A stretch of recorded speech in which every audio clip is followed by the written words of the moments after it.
VS Dental. O mo mienu ni fufapia mama papa. Awa loa e tino fuai.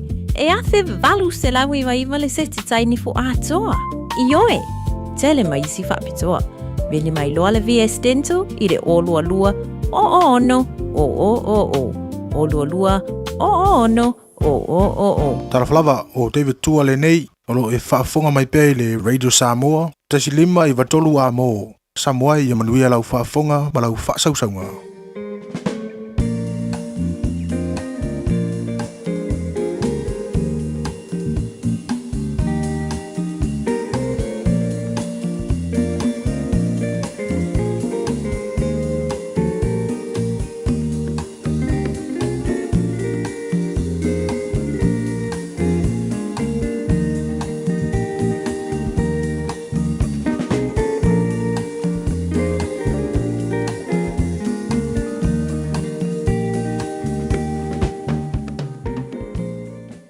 Ua na o le Radio Samoa se furulima iwa toru a mo e tautuaina o e ilangu ngana fitu aso le vai aso.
Oe le vi inga e whaia ma le whaalolongo i siona.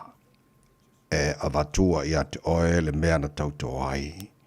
Le whaafonga tāloe e o atu i ate oe tangata o malava. Amu ia lewa e whiriwhilia. Ma e whaalatalata ina o ia i ate oe e nofo o ia i o lo toha. E maa ona i mātou i mere lei ai lo fale. O lau lava malo pa ia. Vi ia oelo mātua tua o le tai au sengi ma le tai au manino o le aso fou ua e au mai. Ua mātu pese maalanga ina lo manu malo le nei tai au a wai le ai lava se tasi mātu te mawai le ola ua nao o lava. Ua mātu se paia ma le loto whawhetai au whaamurianga le nei tai au ua mātu wifoi o luma ma mātu whape atu e le lei lava oe mātu atua. E pa ia lava oe e ifo ia te oe o mea uma na e whaia. E le ai lava ma se tusa ma oe. E tu maula walofa e le ni liu o lo wha maoni ma lo wanga le lei. O nei o tai au e o ngata anga o mea o malava. O le tupu oe o tupu soifua ma le vavau e o le wha vavau. O le atua oe la e le vi ingo na malu o le atua oe e pulu le matango fie tama whawhetai tele lava e lau mea lofa le o la fau o mātou maua e le nei tai au.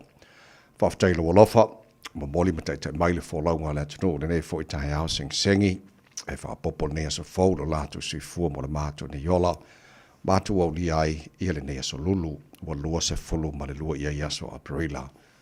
Mātu wholaunga o le nei sanga o mea uma o e whaia mo i mātou lo mātu atua lau pulelea.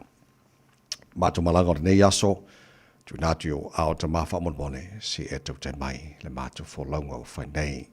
Awali tia whaiva o le whengai ma le tino, le nei aso fau o e a mai. Mara tua pēr Samoa le tino e pele le loto le mātu le talo.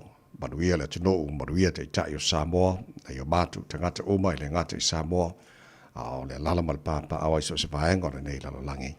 Whasa fua lo alofa ma whamanianga, mo i lātou uma lo mātou tamā. Mara tua nei whanau, tu nātu lātou ia o onga, o le nei aso, malu tia lātou le paolo lo alofa lo mātou tamā o sa iri de poto. Whamania fo i whaiva, whengai marim tamatai whaia onga, o lo ngafa ma leo hoina, ona ia mātou whanau. Lem whaura ngalo, mātou te talo, le tu malu mo panga ma le tāpua inga, na ia mātou mātua tu asen sino la tunu i malu mātou malaura ne yaso, mātou talo te tō luaina la tō le mawhana whanau lo walofa. Whafo sia pelo la tu sifua laule le tino, siri lava ele anganga. Mātua fo te talo le nei tai hao, la tō ua foina le sifua ngā rudue wha misionari ai, so se tafo le neki lope, mātou pala au tamā.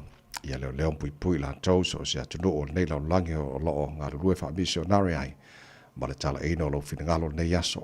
Ia alu lau upu ma le mana e manu maro ina nganga tele mo oe malo malo. Ia o mea umala whana mātou whaia nia so fau e mailo mātou atua, mātou whaia lava ina ia fo iatu le vi inga i ate oe a tu mau pēra mātou whātawa.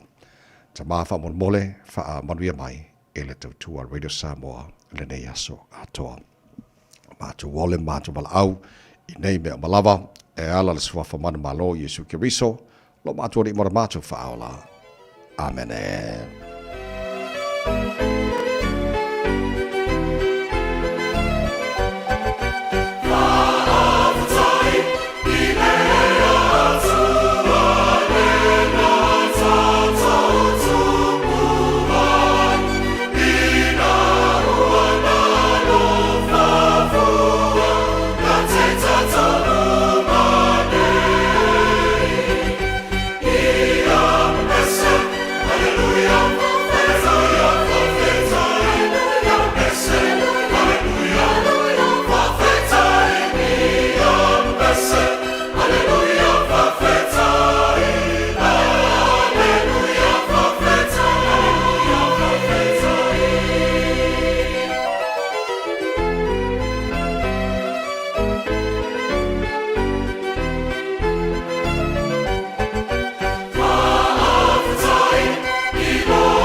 whawhetai le tua o le vi inga langeina e le awhepese korisi whawhewe au I malua.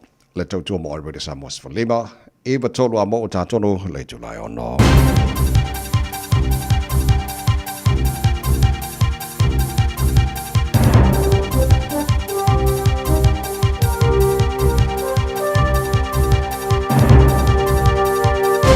In this update, New Zealand may now be staring down the barrel of higher inflation, rising interest rates and a weakening economy. The inflation rates remained unchanged at 3.1% in the March quarter. ASB economists now expect inflation to approach 4.5% this quarter, remain above 4% for the rest of this year and remain above 3% until at least the middle of next year. Senior economist Mark Smith says it's looking increasingly likely that the Reserve Bank will bring forward OCR hikes. The risk is the longer you stay above 3%, the harder it is to get back down below 3%. The number of people studying health as their main field of study is at a decade high. Ministry of Education data shows 52,000 people were enrolled in health courses last year, the highest level since records began in 2016. Severe weathers prompted further evacuations in the lower North Island overnight. People had to flee homes in Gladstone near Carterton, and an emergency alert was issued for Herbertville on the Tararua coast. A clean-up's underway in Wellington, where the search continues for missing Karori man Philip Sutton. Hours out from the end of the Iran ceasefire, it's still unclear whether Iran will take part in the next round of talks. US President Donald Trump says he doesn't want to extend the ceasefire. Kim.com's 13-year legal battle against extradition continues, with his lawyer saying he faces a prison sentence of up to 150 years if he's convicted in the US. Open Justice reports the mega upload millionaire is challenging last year's High Court ruling that the Justice Minister's decision to surrender him to the US was legal. Lachlan Rennie has more. .com wants the Court of Appeal to judicially review the ruling, arguing it's unfair his co-accused were dealt with here while he faces extradition. Crown lawyers told the court there was nothing wrong with the ruling. The three-person panel has reserved their decision. That's news. In sport, Eddie Osai Nketiah's former coach, Gary Henley-Smith, concedes the reality of Athletics New Zealand's budget has cost the country a world-class sprinter. The 24-year-old broke the Australian wind-assisted 100 metres record at an American college sprint meet with a 9.84 second time. Henley-Smith says the governing body only has limited resources. Unfortunately, sprints has not been a priority sport within athletics. It's the throwers and the pole vaulters, and that's the reality of sport and within a small country. The Warriors have named a largely unchanged side for Saturday's NRL League match against the Dolphins in Wellington. Tain Tuopiki will start at fullback after Chance Nickel-Klukstar was ruled out with a neck injury. That's sport. I'm Jodie Gill. Ua na ole Radio Samoa se furulima iwa toru a mo e tautuaina o e ilaungangana fitua so le vai aso. Ele swafa maramalolo tātori I whaolo I Sukiriso e mo mono whaatalofa mo whaawhelai o te whaatu limai fo I le avatele ma le whaaloalo Samoa wa tenu pele le pa ia marmapano la whaafonga angara nei tai au sengi malo la varasui fo manuia. Whamalo fo le tunu ia le folau ua tele le alofa mai o le tātu tua le nei tai au. O tātou maua le nei aso o le aso o whaia le tua, tātou te oli ma tātou fia iai. O mai ala ia tātou ave whatasi ni vi inga o le tātou tapa au siri le langi, wa lona lava alofa, wa moli mai luto si fo mana mātou malosi, ia ma tātou fasi le whaia fo I manua lo mana le nei tai au, tātou fo ntua mai le tātou maftanga, I le tātou pakalame maro le tai au le aso na nafi. Alofa mai le tātou matai le langi, tau tai le tātou fo launga le nei aso, ma tātou fo lau le lalo na alofa, au tātou iei le nei fo ia solulu, wa lua se fulu ma le lua ia so Aparila, o le tātou whola ngone rua whenua se fulu mane ono. O se maila whawhonga le poro kalame malo le tai au. E wai ni Samoas Whalima Eva Tolu a mo le whionga kama mana tāsha vai lua. O lo ofisio swane me fo insinio le tātou Facebook ma le YouTube o le Samoa se roa tasi patea ma le whionga pesta au jelo le sio ma le tō ona nei tamai meni. Tau tō ina o se pa ele tūnai se fulu le tai au nei. Palo se fo maria kama mana. La nge mamana sunga la o tavairi ele nei fo ia so fo o tato yai onga tono le vai aso ia talo fa Samoa la tunu pele Sone sa ori wa afari do ya sori. Ia, le lei, o le tātou wholonga na, o whawe fo I laro kausanga lako. E ka whewhe le lua whi mare o kong kwai vai fo I la mo fo I a perina la tau. Ia, le lei, le tino I la mai mo malau whaafong mai le nei tai au. O le lui tau, o le aso.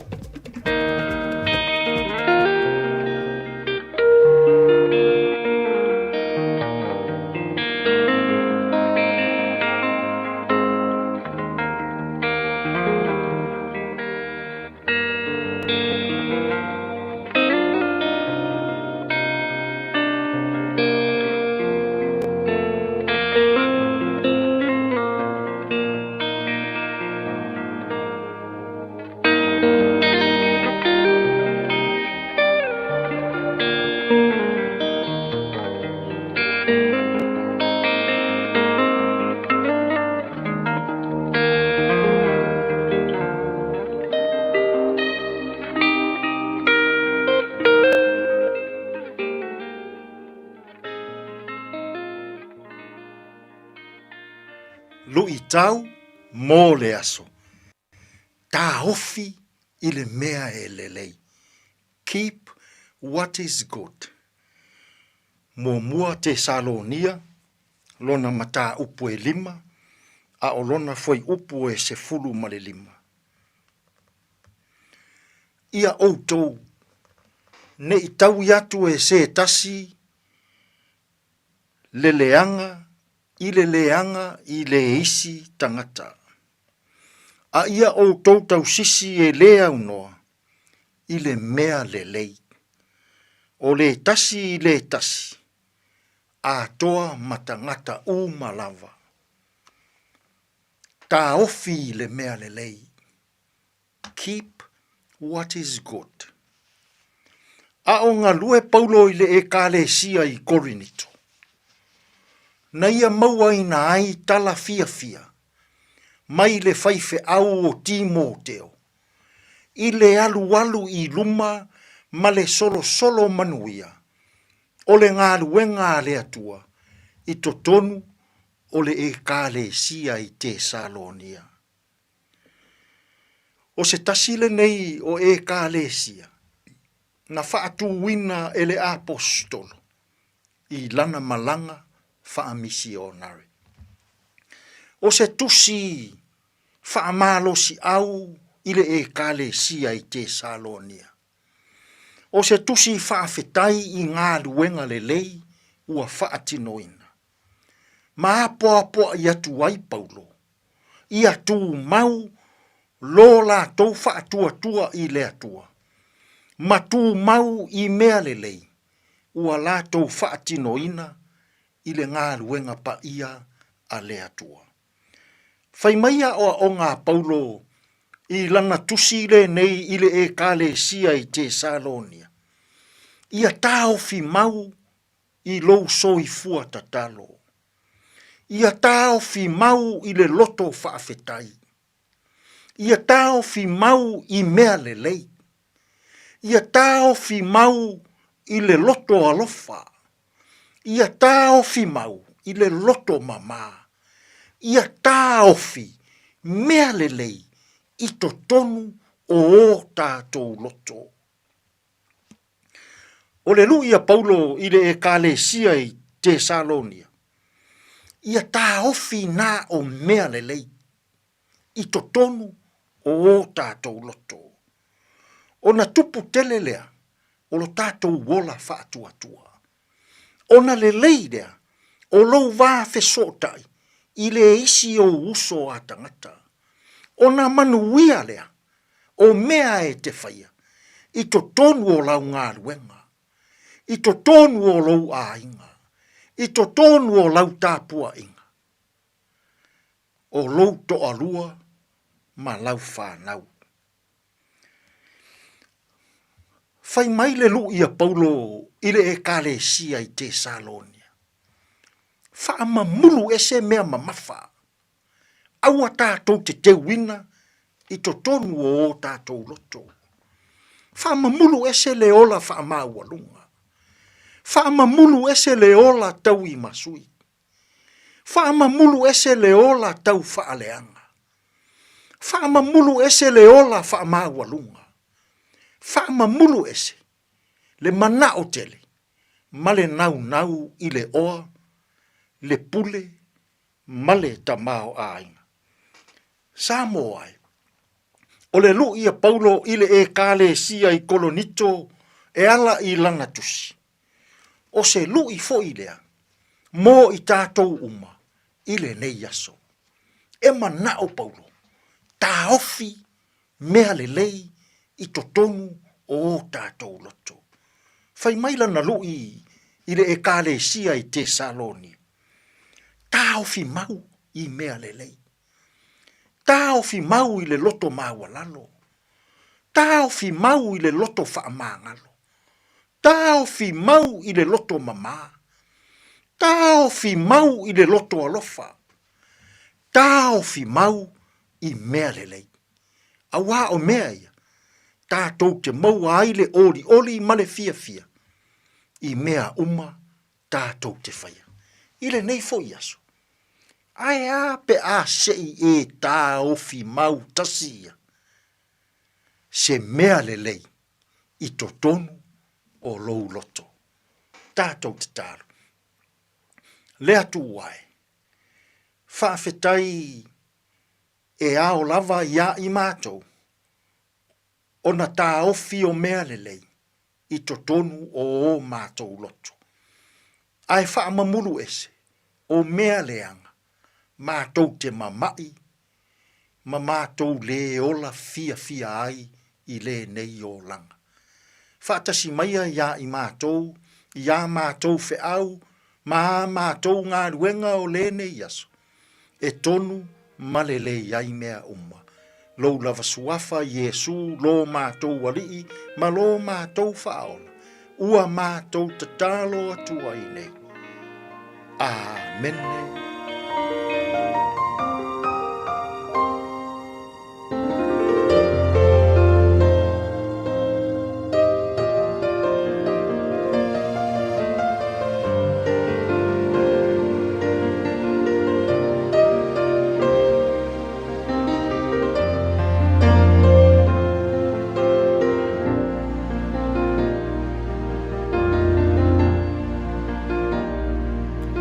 Molima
Mole maule nganga mai le fa pese le karesia meditisi Graylin in it was fully mama afala wa te anele tu lai hono le polola me maru le tai hao radio Samoa we not just over the long ale Arrow Memorials Male Enterprise Motor Group in Manukau na mi no jona fa ga solo le tara musika sui fei filoi musika fa fi film fa si vai ordinate tai hao fo ia fa mara sa fo le te ro le su tu te manga wenga o ga tono ba so ta to li on to kwata fitu le tai nei fa avano mai so taimi mo le tara pokala me Areto Oleola te pena mai le songa ya pasta la fa le kopa o le tato malu le tai fa le ngangara mo le onga tono pa so tato Liam today in history tato pa vai parmena tupula so los fulua aprila ele telo to sanga pa vai o le tai no fitu ele tai o nei mo fa po telefone ngal po tania pa tal fitu por kala me na matai le tato tai mo mo tato pa vai po mai lungo la wala nei foi tai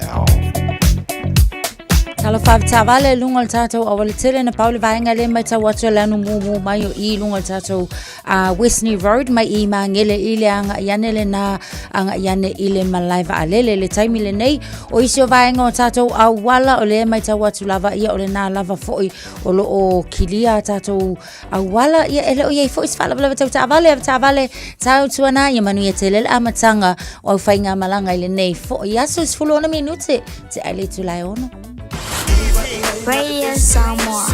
Taslima Ivatolu. Amo.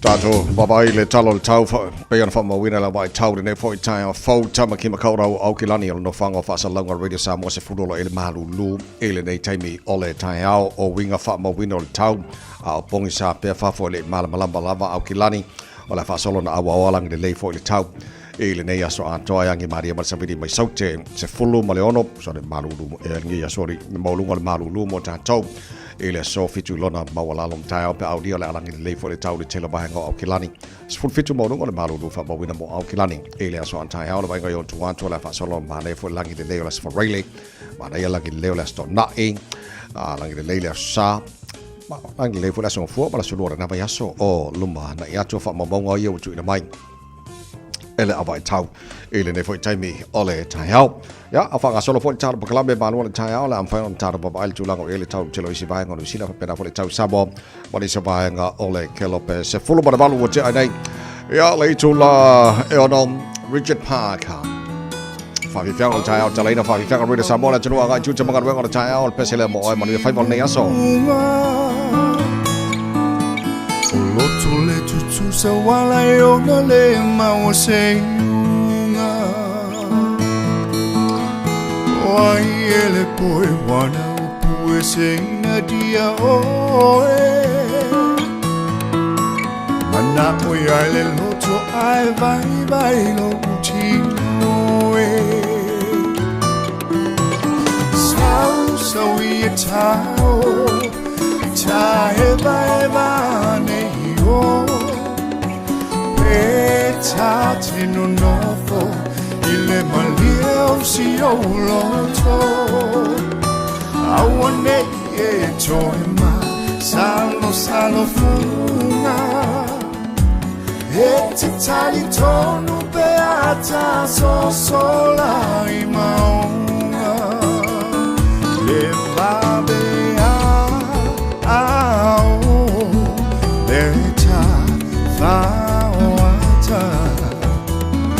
Itai umo ilongata be afa solo wape oseata o polinga ilonge anga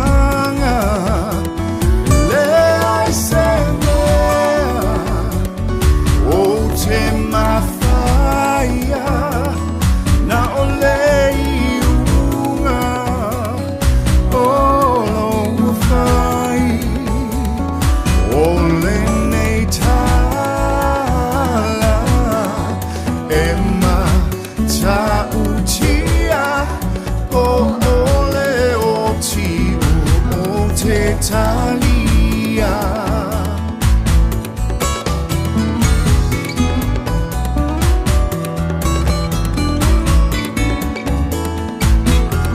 Sauta milo ia o aonga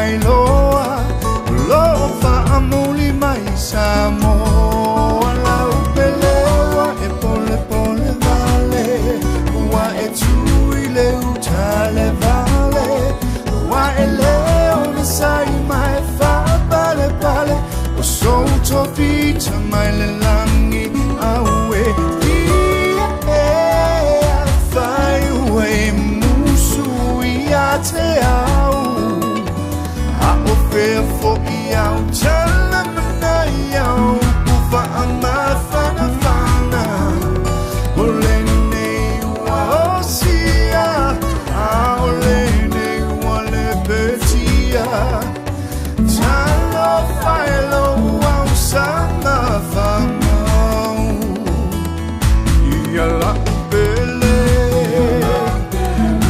Ia la pele Ia la pele Ia e mana tua o le aua La e vala ua A e se vali A wane I e toe te pai tua Ia la pele Ia la pele Ia la pele Ia e mana tua o le aua La e vala lua A e se vali A wane I e toe te pai tua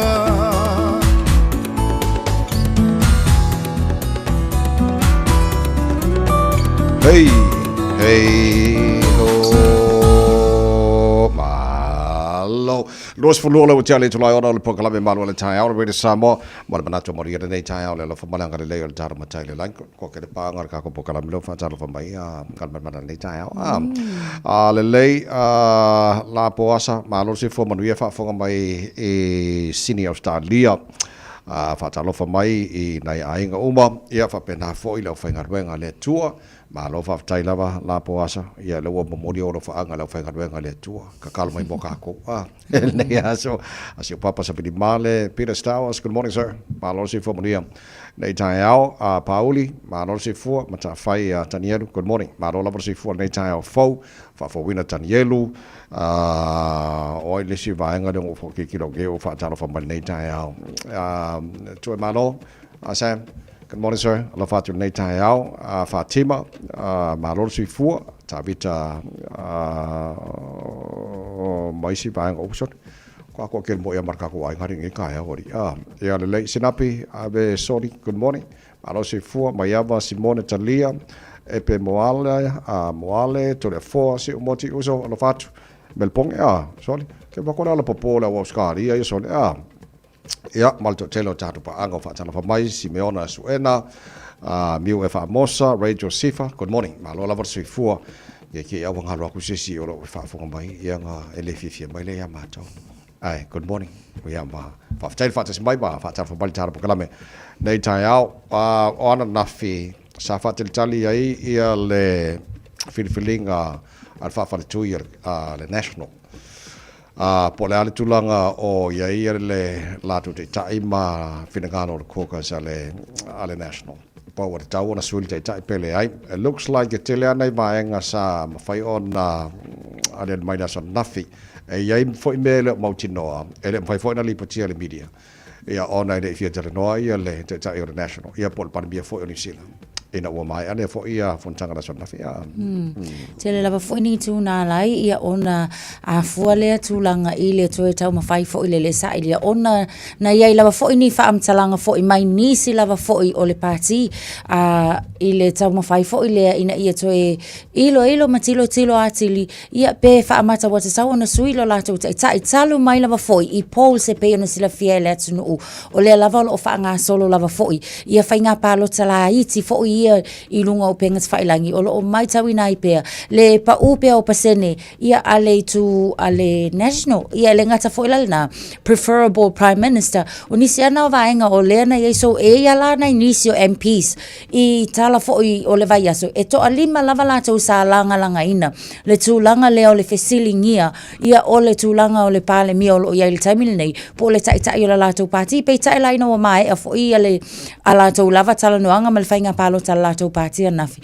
Le lava lana toe maua le whaiunga. O la lava e tūla I lava ia matu mau pele sunga ia Christopher Luxon I lona tofinga o le tai o le la tau pātia e se mai o le lava avea mapale mia o le atunu upats o le sui ele I awai anafio Andrew Bailey o lea sa ia na whaamtalanga fo isa whai ona o le si lea o MPs sa whai ana whaamtalanga whaape o le wa leva ona tau mawhai e tala noa ia Christopher Luxon ina ia whai se whono la lātou pāti to ilo le tūlanga tau tai ia peita iane e le ia nafi so o le la wa te lei fo la isi fesili ia I tu atu pe ai se a lava ai po a fo ima fo angana lai ona le iai pat e mai tau atu lava paule mea o le o to e ave lava fo ia le whaamalosi a le sunga Christopher Luxon I lana ia vaenga po o lana lava fo I pāti ia iai lava le loto ngā tasi fo I lea ma ia whaile ngā luenga na avatu e whai kulanga pe e mana ia fo I lele get on the job ia ma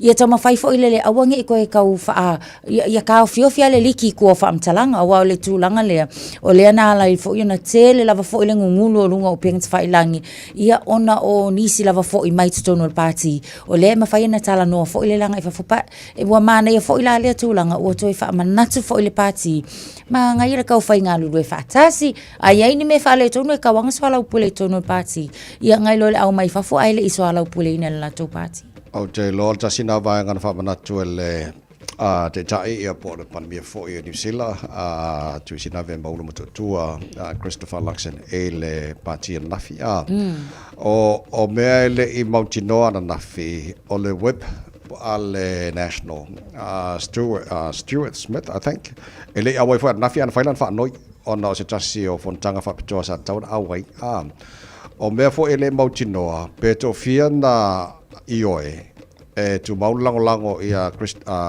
tui sinave maulu mutua to fia na oppose ia pena against o tasina me le mautinoa ele manino na nafi because of facility la tula mai nei what is next o le ale si la sangale la ia nei fo lele wa afa pesa close ia le pena va lata ia le palota ale caucus e por fa tu ile national ile tu baula la tu fa tu ino te tai afa pesa va lata ia le no winga e to faile si so le winga la na fa talanga what is next o por ale si mele la so nei mata tele lope ke fo un ba fo nge va yaso por le va yaso e o to ia le pa fo se stu langa fo lele e o la te fa fo se si ia wa a ko sa nge si pol a tu mawale le mawara langa ino le bang fa fire national then what tau na fai unga le ala le party ya ona banga na ele fia tara noa ia le pandemia polita international le media nafi na uma ona fai lol tulanga wa ile fai unga le caucus ala national ia on disappear ile ai fia tara noa media but pela mena wala no le manino peto fia na vote for ai ko fia nga vote against ile tu ba pela la tu fa tu tuina ole te ala ta titilo atili nei vai kana a bo foi na isi vai ka la ka fa fa atili le lopo la po afele si pole la so nei talusia e sa wa maurunga le support mo le national sa ko po foi la yo te lo wa fai mo ya mal fai unga le fa fa tu foi e tu la hoel te tai I mean o me nga kupu mo foi le nga le national o le labor la to yo me foi nga o masani la to wi au fa le kongo le lango la tino ile o pe mate tai for party ia o kau fai ya so na vanga na pe ona ia so nafi so le la wa for ngai wo joy fa wo pe o le ala sa or so no nga tu sina be mo tu Christopher Luxon o ia te ia le national il fa nga palota la so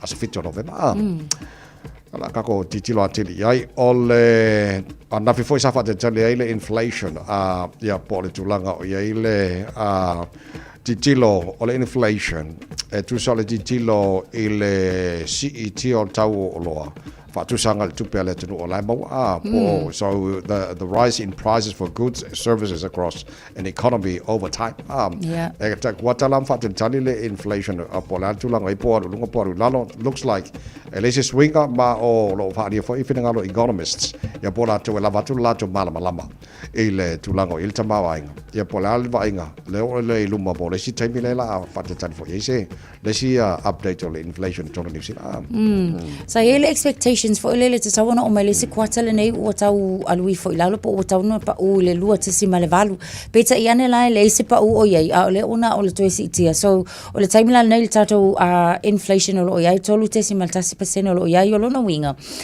o le lava o lo o mai tawina le si tia pe o le tau lo nisi lava o vaenga o le ua afia i fo ia mati le ona tu mau le si tia pe male mawalunga o le nei vai tau na o le whaanga so longa lava fo i male afia o le lalo langi i le tau ai pe ona iai nei fo i le Middle East la tau ia o la fai o vaenga la o lo afaina ia o transport ia o nisi o food prices ia ma o loa ia so taitasi pe o vaenga lava na o le ua mai tawina te le la fai a le fesili la e wha maka i eise fsoswangi sa tauna ma fai fo i le leona fsoswani ele maa lo i le nei taimi i tangata anu pe a wha pe o aula ia leo ke kilo ia ok alu ilunga sau ilalo alme tauna fai e eise vaenga le maa lo e fsoswani ei fua lai le nei taimi le cost of living e pei lava o lo mai tawina le o iei fo i ma le ngā pāti o tangata i le taunga taon nei vai taimi so e iei vaenga te tauna fsoswani ele maa lo la tau ia depending pe a wha pe foi e launga tasi ma la tau fo i ta iala ia po ala tau policies pa ia ke awa ia le kua ia kau le fuel tax ke ofu se le alo lofa mai o le maa lo fsoswangi mo tatou ia fai foi ua le aise subsidy ia pe ku e se le si tax kai pe foi Australia ia o le isi vaenga fo le cost of living ka wanga alu le taketanga i low income families fo ia po vaenga o lo mo o mia lele ia le fsoswani lea ona feo lolo lea ia ona taulangona fo ile o singa mapusanga i nei tangata pats ia ke awa ia e ia se vaenga sa taule malo no mfai no fsoswani ia tatou ia wa a fua ngal a saule afa ia o kai ka foi pepa urki munga ka wanga ia singa o ka fa malu lo ka fa malu na le ka ke malu ai mongi ala pis mai ia ala ka umanu ai e taula na fa pena sa ta ita tilo fo ile le malo ka wanga ia singa fsoswani mai mo tangata Lelei, so e telea ia mai ngai a whaina i le tulanga ia pe a mai updates al mahalo le ngata o official cash rates a pena for inflation e sa fa te tali le son nafi ia wa taru di tino le si tulanga o le tali mai a fal tupe fo ilea ia wa to telo tato i mo kesi e non ngā tupe e tono fal tupe umala e tono New Zealand ia fa pena fo ia tono laulangi e fuala la to minoi me ane o interest rates ia i le tulanga ia updates i le taimi official cash rates fa pena for inflation la pe la son nafia so lo vai atu o le ia faltupe o fai lo mai o le la si tiel tau il tulango ia la to interest rates ia po tupe toloi la to no tupe mai le taimi pe na a foi le Kiwi Bank e isi fo ia faltupe tele to no sila o la o leva na fa ala wilo fo ia le ASB Bank ia fa pena fo le BNZ o nisi o banks o le fo o ta pena la to fo si tanga a o le Westpac fo la to ia ua mai a fo na fa ala wilo mai fo o la o ia fo ia la to si tanga o le Kiwi Bank la vai la to o le o ia le swinga o matua fa ala wilo mai mo le swinga fo e fu ala anga ile si tanga le o iai i le vaenga le sa tasi tausanga o le lako ni rates le o iai o le walu ilunga i le fa tesi male ono lima pasene mai le fa tesi male lima iva pasene sa iai o le lua tausanga lima tesi male lua iva le o iai o si tia mai le lima tesi male iva sa iai fa pena fo i le tolu tausanga le o si tia le lima tesi male lima pasene mai le lima tesi male fa lima sa iai tausanga o le vaenga tai fa tausanga fo i o lato mortgage o le ua i le lima tesi male valu iva pasene lima tausanga lima tesi male iva pasene o le fisili la fo le e ngafsile fo ma fo ai se ai lai fo yonga si ele bank la to ia la to interest rates when the inflation is still high ia ai mana to fo o tama fainga le bank ina ia ka au fio fo ile ina ia sefela ko le kai me ko pa uai lalo pe a kili o nga lu lunga e fesu ia i lava la rates ina ia tama faile bank e mau kingoa o lai ka au fio fisinga la ku polo fiki i le vainga le but mo tato o le ilo le lai tato po fe alo la po le long term po le short term e tala fe unga mo tato i kaimi lai ku kupu ai fo ia tulanga fa apea i le ta'avilinga o le lalolan mo la tolo e la to mo ke sila o ditilo fo le Mo la tau ia sa atamai le filifilinga walanga ia le fix mortgage rate ia ma le float so o la tau umala le filifili mai le amatanga le tau sanga po le fai unga le tau sanga e fix la tau mortgage rate ia mo le tau sanga lua tau sanga fa tau sanga lima tau sanga I'm sure o la tau la le benefit il temile nei wa afa pe le sama wala lo il temile na la fix il temile na no winga la sa potol la to filifilinga fai e fix mal temile na le la wo nge nga lunga le interest rate no winga la la to a bola to le salu le float o le la fengo fiona o nga fo tai il tu la ila to mo ke si tanga le we ne fal tu pe tono New Zealand so dele loi Australia la ko mala ko far kupe al tu la na e ma ko New Zealand e yo e le fango fo bank e wala nga fa le tono mai tu la ngo ye official cash rates my inflation tono New Zealand la to e ol mela le e le ngate no lunga interest rates of fal tu ya o fo ma lunga ka o so fa la ko lo inge supermarkets mai si ba nga ya onai ba nga na lo ka ko fe nga ye le vai tai mi ole ka o ka pensingi male ka ka se fuang o se tai mi ole so o mai tai mi le na tu America Donald Trump ia la to filter na inga ma Iran ile tu lango ile ceasefire deal so all of city tele ale la tatu titira nei tai mi nei pe ole ale si move le la so dei ia pe mai al tai mi was tai mi ole so do te va vai atu le o mai tai mi tu Donald Trump yo Iran but looks like ala le mo tino for termine nei pe yo mai Iran to fa si pe extend system ya pe ka ko wolo si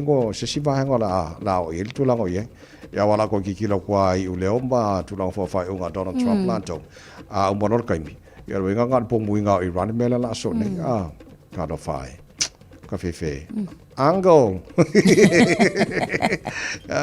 ya kau kuku mai na lo mai ai o le lava nga la le ya o ko ka pomwange o ai ba fakia ko ba ko ngi piko fa mo ya ne va nga na lo tu fo i le nei fo i va nga sa fri ko lo tatu ya to to bo re sa mos fo le mai to lo mo no to lo fo to lo to lo to ta lo le to la fitu fa wa ta fa fi fiang o le tai a pe ni no te fa lo li o sia o no morning kia ora good morning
Radio Samoa. Taslima Ivatolu. Amo. O e si la fia me e whaatino e mawhaiona e umi ai so fale motu le lumanai. A whai fo i so fale motu, o e si la fia mawhaiona whaatino ni si o fuafuanga e whaongaire equity o lo fale. A wane e misiere por kalame o le malu I fale. Ia fiafi o sururu taitasi le se fulu e te aile whaa. O le a e si la fia ai au wala e mawhaiona e umia se fale motu le lumanai, ma au wala e whaongaire equity o lo fale motu e whaata wai se isi o fale. Le por kalame o le malu I fale. Ia fiafi o sururu wa yaso taitasi se fulu e te aile whaa.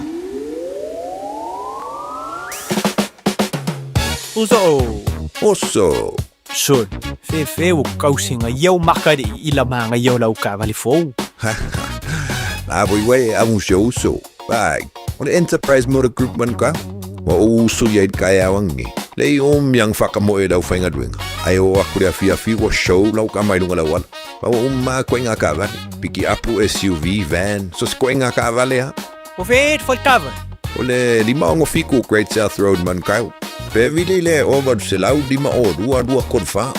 Enterprise Motor Group man kau. Sa ili, fili, ma ave loa lau taavali. Le VS Dental. O mo mienu ni fufapia mama papa.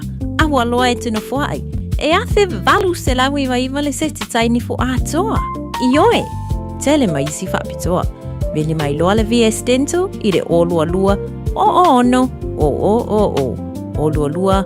O no. O. Tasilima Ivatolu Amo. Radio Samoa.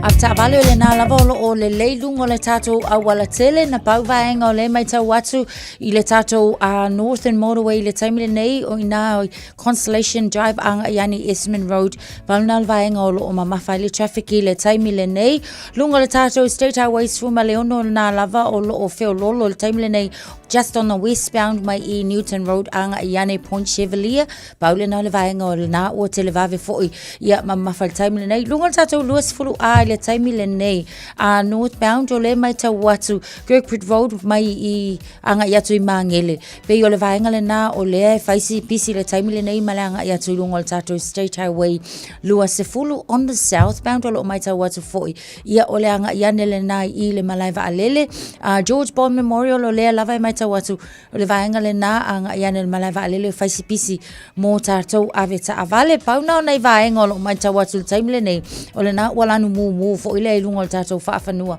nisi o vaenga o lo solonga le leis whaalawalawi tau tavale tau sisil saunga le mua tavale ua to e se fulu ono minuto tale o le tulai fitu Ta lofa lava o le si ufofonga le nei o Samoa le Radio Samoa Bread of life sent down from glory many things you were on earth, a holy king, a carpenter,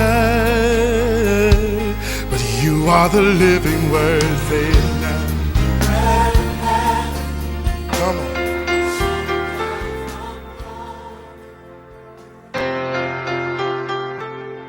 Mai tatou pol kalambe o le reto le ola ile nei fo yaso o te fia pa feiloa il tatou tunu ma lo le soifua manuia o le Jeremia lo na tau pe tols full tasi al fai upe tols full fa pe awa o te fa mangalo ia latu wa mioleanga ma o le toe manatua a latu wanga sala o le upu o le aso le nei fa pe e mafai e le tua ona fa'alea o ngā ina lau tuanai. God can cancel your past. E mawhai e le tua. Mea sa e whai e le tuanai, ni mea maka ngā, sa e vai ma maualalo ai le tuanai. E mawhai ona whaangalo e le tua. Ke vai so la vele o tali ia so lai titi, e fia e kusikusi me fo ie, usia ia to vali ngi mea fo ie. ia la na apinga e whaatau mai kusi aka e. Ale mea lau ke vai lo tali ia sola kiki. Ke mangu ele api onga kusi aka ele ike le se aka. Po se mea whako akusi se me vali pe e makua susu e a koa le si lau pe pafou. Koe a maka fo ile si meo ke fai so ia. Sana e mele whaonga e pe ia uman ngā lau pe. Ia e fiu e fai ia. Ia e fai ale mele ngā se ro le me vali i. Ia su ele si me mga oa koe a maka le mea fou. Ai ave ese le mea tuai. Ai ke loe wha pena umalava le mea le tua le fai e te oe. Ia te tātou. A wha pea kako ke fai se mea se yo kako wolanga. Se ngasu yo kako wolanga. Se anga sala sa kako fai yo kako wolanga. Te loa le mea le tua fai. E wha maa ngalo I tātou e le tua. I le teimi lava kako ke sala mo ai. Ma kako I loa o ngā wha maua lalo. Ia tātou se sa fai. O le mea le tua fai. E le ngata inga kangole kua koe a maka le lau pe pafou o lowo langa. A le mem ka ukiel nei le tua. Le ta ua le tu se Jeremia. Fai mai. E wha angalo e le tua. O se fuai tau sili o na matango fia I kuspaia. Fai mai o te le toe manatua la te wangasala. Kai pia me le lau ka inga fai sui ia le lau pepa o le mea fou. E le ngata inga sui. Ai makua wha angalo e le tua. Ia le mea tuai sa kako whaia. O le fesili, longu inga ngalo I le tua mea. O le kari e le ai. A wawhi o le tua, ngā ke sila fia mea umalawa. Ai ke loe le mea mkau kia whaia e le tua I la wangasala, pe a e longa wha maua lalo masala mo. Matangi ia ke ia I langa wha mangalong. O le mea le tua e whai, e fili o ia, na te le manatua la wangasala. O le tala e ele... Tala les fai au fai mai. A fai e te anga sala nei. Fa peke anga sala. O anga ngawhinga fai rau anga sala. Ai ke ue e sala mo I le po. Makalia Yesu le po. Ma e wha maua lalo I lau anga sala. A e oki ai le po ala ngā. I le se furu mengi ko minute o lumana. Fai mai kala fai au le. A fa peke al waku I le langi. Ongkua lenga e wha. Kwa e anga sala ngai anga ngawhi a lewe a. E ke laku le langi, e ke atonu ke whapeaki a Yesu. Ia, ma ngalo ka ika le anga sala sa. E whai mai le tala le whai au le. E whai aku Yesu ia te oi. O le anga sala, le anga sala. E le mga kua e Yesu le anga sala. Ma e le whatu mauinga Yesu I longa loko le anga sala. A wafo, o le taimi e ke sala mowai. Ma e wha maua lalo I le mea le anga sa whai. Whai mai wha maoni le tua. Kala ngā Ioane mua le Ioane mua wha upoiwa. E wha maoni o ia maa mio tonu. E wha maa ngalo a wang sala. Ma wha maa ina mai a mio le tonu umalawa. Whai mai le skala wha le Yesu. Wha pei ona ue le tangata le maa matongi le moanga mangoko ai. E wha pe na ona le mana tua le tua la wang sala. Wha ka inga vai le ui wha mau Inga ua sala mo le ui wha mau o whai mailo na tala. O le a o foi I lo kama. Ma o whape atu. Ua o se I o luma. A toa ma le o le langi. E saunga longa loko foi le whape ua. Ua I o kanga kaleanga ua. A whai mail kala le tama. A vifo se o fufou. A vifo se mama. A vifo ngi se vai. Wha se vai I a te ia. O lo ua tali I le nei nauti. Ua ola. O lo ua tali I le ngai ngalei loa. Ua maua. Ma ai le loto ma le whina ngalo le tue ia ki oe. Pe a whai e ke sala mō nei I logo langa tuai ma le anga sala sa e olai. Le tua whawhitai ma ua lunga lo ua lofa ia te I mātou I te wha maa ngalo I mātou I le teimi mātou te loa na wha maua lalo ma o mai ia te oe. Whawhitai Yesu. Amen.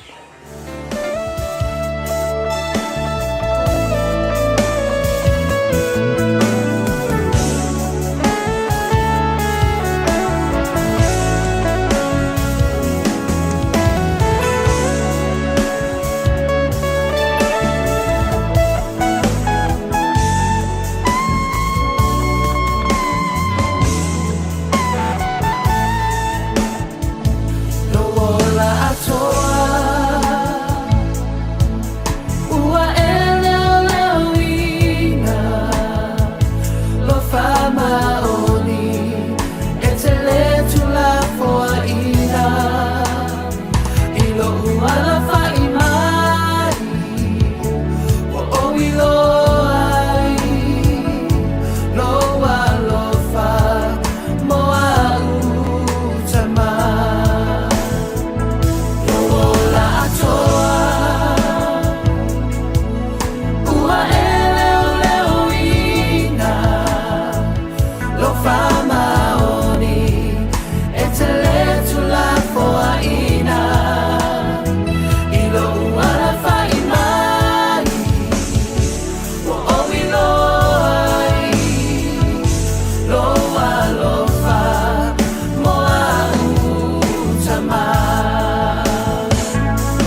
Whamaoni lo la whal pese me lawa pese la heart of worship. Whamai ele tārapu kalamea reto le olo ne fo itai o fau ina o toi whaminu lo tōra tāle o le tū lai fitu le so lua se fulu male lua perila. O ari mena tupura nei aso I tausanga wa mamai. Tausanga tasiva iwa tolu whapaiaina ai le Holocaust Memorial Museum I te tono o Washington, D.C. O le tausanga tasiva luono na saini ai Persia, Turkey, Afghanistan, ia se whiangainga o le saunga le mu. Tausanga tasiva fitu se fulu ia na whapena o na ulwai whaatuina ai ma whaingoaina se aso whaapitoa te tono laulangi sata ua o le Earth Day whaavaina le na e le US Senator o Gaylord Nelson whaavai mai lunga o le vaai wha le I le lalolangi le whaaleangaina o le lalolangi le ngatele na o le pollution ia and oil spills nisi na o vainga mena tupile ne ia sui tausanga o mawai.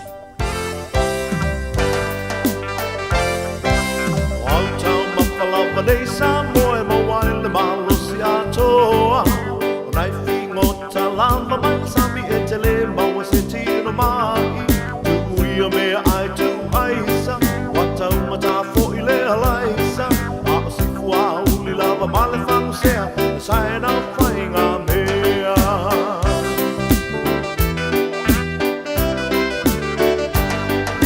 Loli fufunga limu fua ua umalale o vai sua alili ali ao alu alu kui kui a o afo ina sapa sui o nai kumange o funga o male whangu sea me sae na whainga mea funge mai le umu o le sona I miti wano lolo mai fuki male miti o vela mai fuki o le saka lisi lo o matua mana I tamaiti stoia ina o nufo mai ilu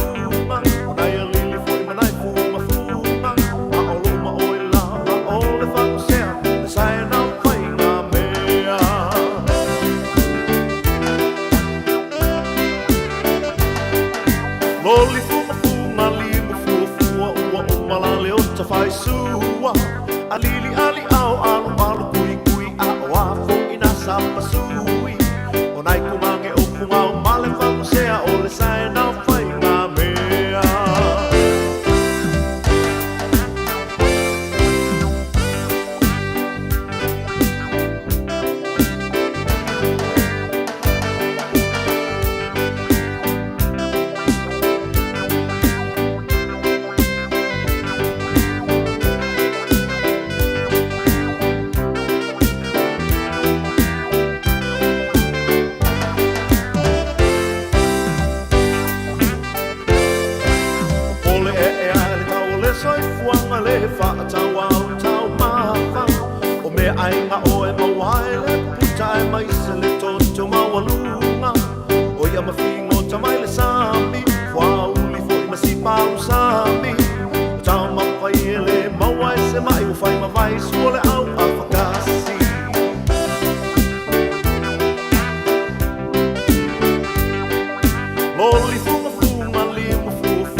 Radio Samoa, tasilima iwa tolu amo. Sa penang whanau malau ai ngā atoa, mo se sa whaonga winga ese le Auckland Zoo. E whetau le lei maltuanga wa o ngal whanau ia aperila. Whaalongolongo I whaatal noa ngal autau simanu, matamata la lata I Leona, Taika, mai simanu mai Afrika, Australia, e ova hatu malutol wafe manu mai so se tuo la lang. Le Auckland Zoo, whaata whauta mai timale ainga, o se ausere tumui fia fianga. Tuatu si Motions Road, Western Springs, Aukilani. Aukilani saute, o sa ili se sa mo oe malo ai, o le Enterprise Model Group manukau o lau fale ta vale fa moe moe. I tele ta vale matango fie filfili mai ai, tele le fisosoani o lau fai ngā luenga mo oe, mo se ta vale tala fia ngai, su mai I le 5 Grey South Road I nei manukau. Asias fo I le upenga ta whailangi enterprisecars.co.nz, pe wala au mai I le oval selau, 502 lua tolu fa. Enterprise Motor Group Manukau, sa ili, filifili, ma ave loa lau tawani.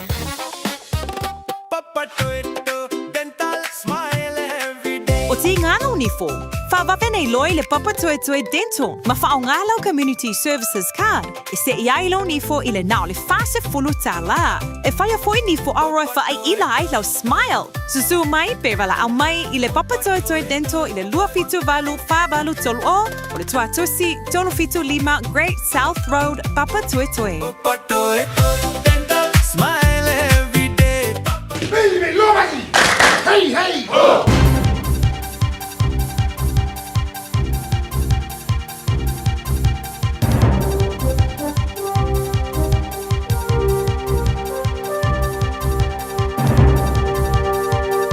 In this update, inflation could be higher than previously forecast for longer than previously expected. The inflation rate remains at 3.1%, unchanged on 3 months ago. That's higher than the market, the Reserve Bank and most economists were picking, and it doesn't account for much of the recent surge in fuel prices.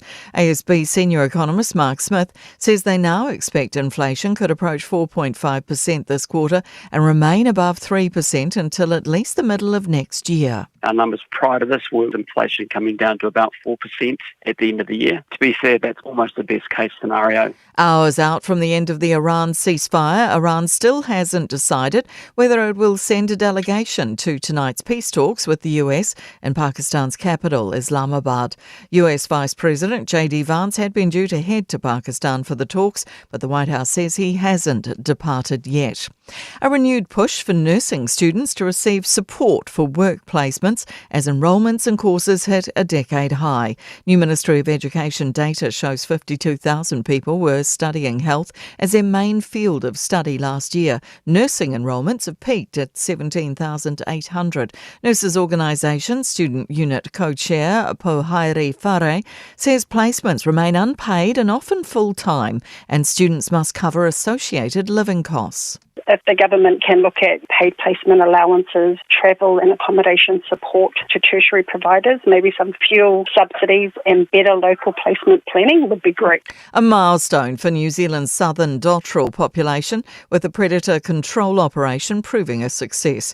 The annual flock count at Southland Beaches last week revealed the bird's population has grown from 105 in April last year to about 160, a 52% rise. The Department of Conservation says this is the biggest annual increase for the southern dotterel since recovery efforts began 30 years ago. That's news. In sport, former New Zealand sprinter Eddie Osai Nketiah continues to look like the one that got away for athletics governing body after breaking the Australian all-conditions 100-metre record. He set a wind-assisted 9.84 seconds at a United States college meet. Past coach Gary Henley-Smith says the disappointment of the loss is justified, but has helped make his talent more financially viable. The Daniel Vettori coach Hyderabad have won their Indian Premier League cricket match against Delhi by 47 runs to move to third. Sunrisers opener Abhishek Sharma walloped 135 from 68 balls. Former All Black Ant Strawn believes at least 5 first fives are in contention for coach Dave Rennie's squad to face France in July. That's sport. I'm Jodie Gill. Ua na ole Radio Samoa se furulima iwa toru a mo e tautuaina o e ilaungangana fitua so le vai aso.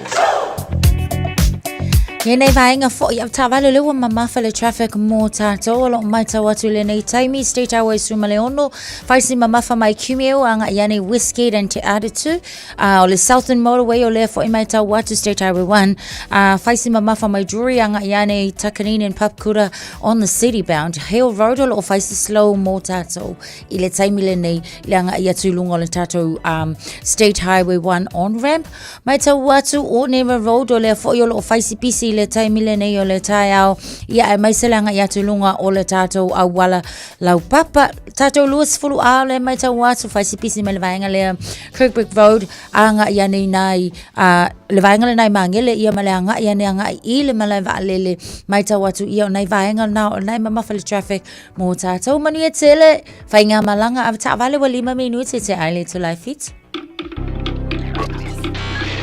Tasilima i watolu amo Radio Samoa. Malo se fa Maria nei taimi ole tai au. Fa taile tino le fantasy mai le tano po Kalame ole vainga lata mai le nei ile tala ole tau ole atatu amata mai Samoa.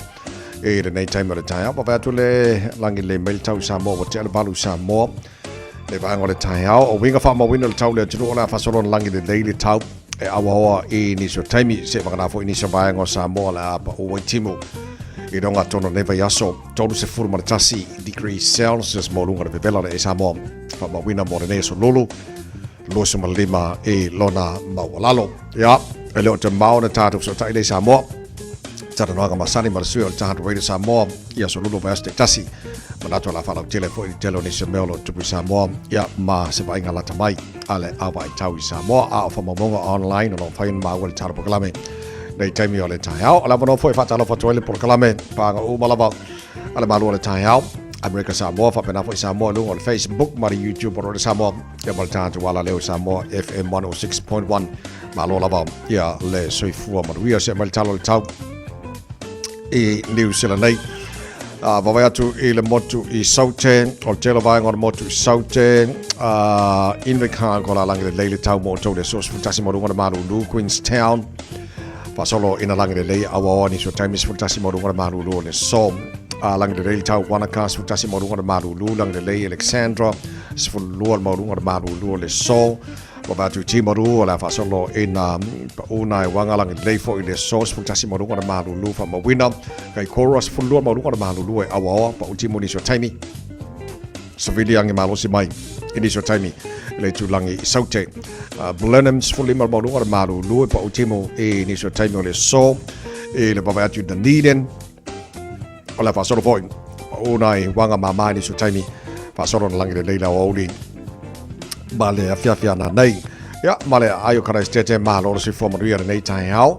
Fa solo na awa pa una wanga mama ni so time ma sala vale tu atu o Banks Peninsula.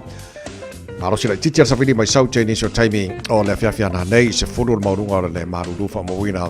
Ya mo kara stete le so e motu e matu.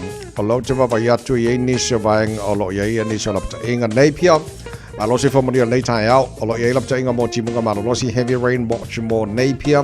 Pa uti munga mamafati munga ile so e watu la waudi ya wa mo watu le mamafati munga se vangana sa video tu mo nangi malo si mai Saute in Napier na Hastings o e fo ia lapta inga mo timunga heavy rain watch mo Hastings pa uti munga mamafati munga ile so marsabili angi malo si mai Saute so o pauna va ngor motu matu lo te va to lo ia lapta inga mo le so il pi to la badungor moti matu kai taia langi de daily tau le nei fo yaso se fulu mala ival mo lungor malu le ea fangare langi de daily tau le so se fulu mala balu mo lungor malu le fa mo wina mo nei fo yaso e baba atu tau ranga pa so na awa ora tau pa uti moni so time is fulu mo lungor malu lu ya roto ruas fulu fitu mo lungor malu lu fa so na awa pa uti mo nei fo yaso te la vainga o tau po e awa pa utimu langi de lei sfuli mar monu o malu lu New Plymouth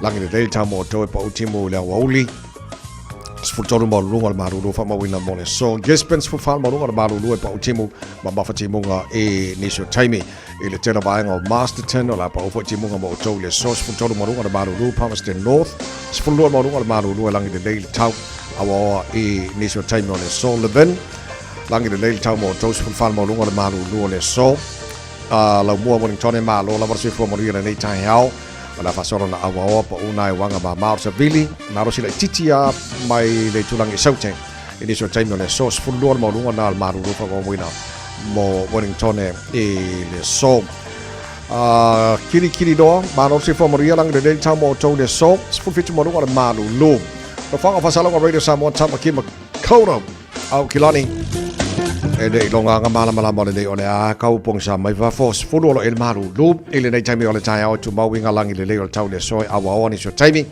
fulu ono mo lunga maru lu fa mo wina mo au Kilani le so tai au pe au dia ole langi le le tau fulu fitu mo lunga maru ole ea fa solo langi le le sport rail langi le sto nai langi le sama la so forma la so lua ole pa yaso o luma na yato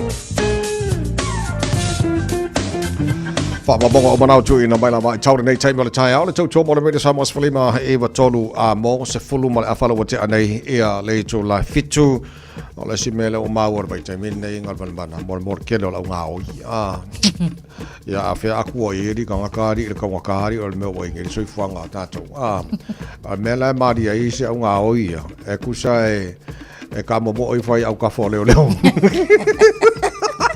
e kusa mau isi ai ka bo e isi no mo leo mau le ko mau no nga i North Shore fa fe o i Barris Point Road ele North Shore kusa nga vile le fale o loa ia leo ele au nga oi so al watu lo leo sfa nga leo mau mu al ko kasi malanga ia fo ia fifi ai muli angi o lai malisi to lua isi tu o le fale o loa so to la le na pu o le vaenga la le e kasi la ko kengi nga kwai e lo ai si a le ma lia foila o le ala au mai le vai ngai mo mau ai ke ile vai ko u ala o so i fole silo le o so o ile singa o e so ko ngu mai ai o le tsu o le malanga ia foi ako fa but o le tsulang foi pe e ova ko ki ai va se lautala pe a fa li tupe ia vai ngai ia nanga o ia le vai ngai le a o tsulang foi le o ta ma fa o le meat ia ai fa o popo ia mal kama ava malos ia o le kulanga langa ia paula le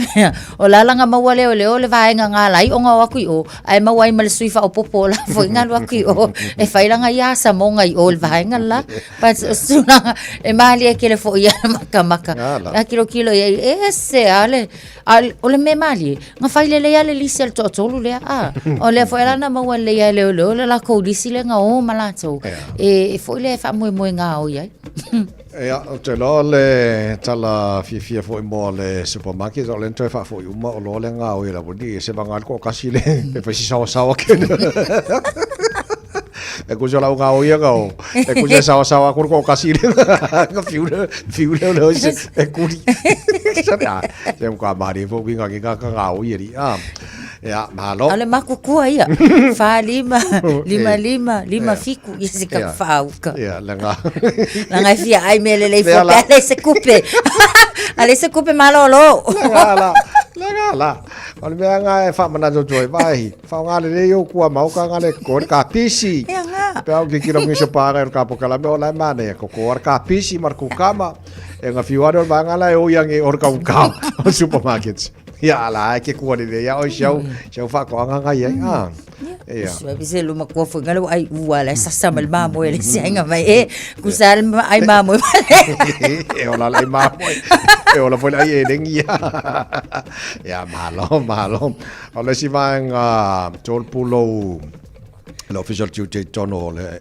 malavale le okilani sole o kasi ngai me ole man tawina foi le o tangata foi nei o mai mo fo la fa sai na mai fa fo vol no ole creative ole ma fo fau I me vale a kulo me le ile o mai ngo o fo au mai tonu e fa pe la ko ai o vale e fenga luenga ai le kuma mai nga wa po fea o ile manu ko ngola vala vole a fifi mai o ile ai e o ye masinga kam e mala vale ai sale kele mal pe fa fenga longo winga nga makwai ave umar ngei akopa lava ya wa fo ye o le va len tau no mai le fia filas faraile mai I Vancouver o le langa ye le va mo lava fo ye usala wale a fifi o le fa opunga pe wa so ki to no longo winga nga makwai kaka le fa vai ku ye male meth I kokongu I o nga ave le fa mabango a mai le nga fo le tu sala o le ala o ye kokongu le o lava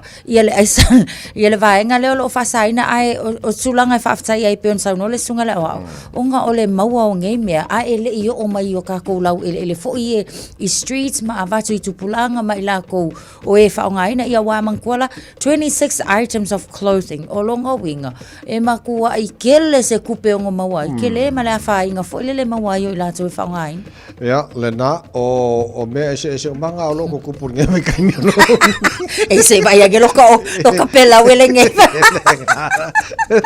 o kanga ese manga ngi vai kai mo sa va ni ka ko ye e pisi angela nga o no offshore ya pisi fa la ko ye mai fa la fa sa ina tono New Zealand Ai sa le kafe fe so.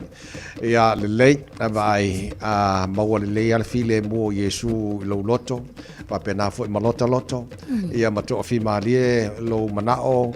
Ia malota foi manao I meu mai le tu le aso. A fai al falao ka ko mo ngai ka ao. Pe se fia. Amo ia. Pe se fia. Ia mawang sa KFC amo ia oi. Wale o ke le alanga I wale mo wale. Le na. Ja, vai statu tima na yon nei tai hao. Fato to fi maria le tai hao. Vai lau fa tai le tu ila na me alo fo le ola fo mo ilu sui fo na ma to wola nei tai hao. Ia ma ka penga le ngai fa nau. Eyo. Ole ta ua fo ila ole malu le tai hao. Wa ale le lava ma ako ko vai nga ole malu tai hao. Ia o ngele uli pe wa ma fo ilele ia luangele fiafi. Le la ngonga kele a ia nga ma nga ia le paling but ole ainga lava le tai hao pe ave ele fa mamafa. Ia mau ki ngoa ia isina polo king ole kai hao. Ia o ngai vitamini uma fo ila pe fa pela le polisi fo ile le wa ye kama I sachets fo ngai kama le ia langa wa kele le vai kamin ia ma le fua mo fo ile le wa saka le a ia o le nga le ko le fo nga o fa le ka ko nga onda tona so fa na tu masani al tar fo kalame a le ia la malu le tai hao le lenga seki le ta mo ftanga le tai hao ai kai fo ale kai fo le lunch ala se kia ka ko ya le lei vai se healthy breakfast mo ta to ni tai hao po fa le ai le so lulu la to le se fitu lo chale to la fitu to mo re sa mo fo le ma e batolu mo mai fa kala le ina e se ka ko me nga sa fa mo sa mai ko se ali va ngale pa ko mai ri se ol pese le ma ko manga ko fa mo le ai fe ya le wo mai le mai ala to fosi men ma so spai ala abai fa fianga male tanti ana band on nei time so male tar bo kala mengal bo tani think a minute you on ta to tar no le samo su an tar ro samo I lo se fu nei time yo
Mariner, Mo Bello Litio, ile Radio Samoa Tasilima Ivatolu Amo. Just think a minute. It could change everything.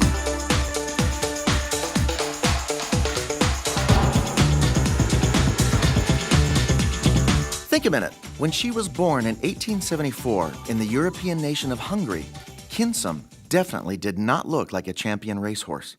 She so lacked the strong features of a winner that her owner immediately sold her.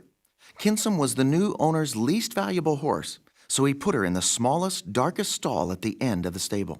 A few nights later, a small gang of gypsies stole Kinsum, but the thieves were caught and the horse returned to her owner, who asked the gypsy leader why, of all the 59 beautiful horses, they had chosen to steal Kinsum. The gypsy chief answered, "Horses, like people, do not have to be handsome to be great." Interestingly, Kinsum's name means my fortune, yet her size and features were not right for a racehorse, especially her skinny, weak hind legs. But in June of 1876, as a 2-year-old, she ran her first race and won. No one was more surprised than her owner. 2 weeks later, she raced and won again. Strangely, Kinsum started every race in last place. In those days, they didn't have gates, and she always stood lazily behind the starting line and did not begin running until after the other horses had. Then she would take off, catch them, and soon pass them all to win. Finally, Kinsum was entered to run against the winner of the German Derby, Europe's biggest horse race. 10,000 people watched in wonder as this ugly, skinny mare beat bigger, stronger stallions. There had never been a champion like this before, nor since. Kinsum won every race she ran as a 2-year-old, and then as a 3-year-old. In fact, to our knowledge, no racehorse in history has ever equaled Kinsum's lifetime record. In 54 major races, she won every single race. This unwanted skinny mare became the queen of the sport of kings. One of the ugliest horses ever born became the greatest horse that ever lived. Maybe you've felt rejected or looked down on, but the one who created you loves you just the way you are and doesn't want you to look like or be like anyone else, since he designed you with your own special personality and abilities. And right now, if you ask him to take charge of your heart, Jesus will help you fully become that one-of-a-kind man or woman he made you to be. Just think a minute. If you'd like a free CD of our top 40 programs, write to us on the internet at www.thinkaminute.com and catch us tomorrow at the same time when we stop and think a minute.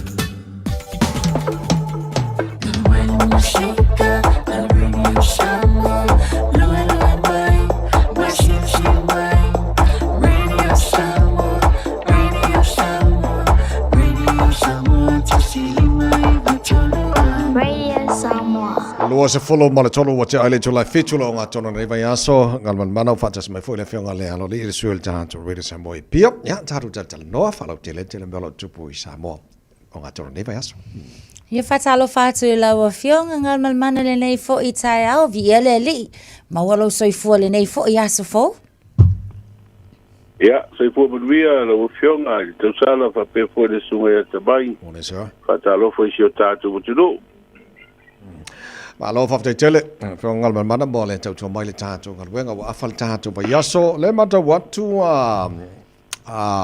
le talronga foi ma le fionga sui pale mia to sel te tai o tatu malo fatu bei do tatu sisinga foi unia Ia, le ua whailo mai nisi o tāpenanga fo'i wa whamautu, 5 fautasi leo mautinoa masi I mai Amerika Samoa, 2 whairipu, ia le se tau wanga o le la mai whaapiafia le lawa tātou whairipu a whaisi tau wanga, 5 usawali a tamaitai, Martin Girls, o te lola alwaanga na whatau wā.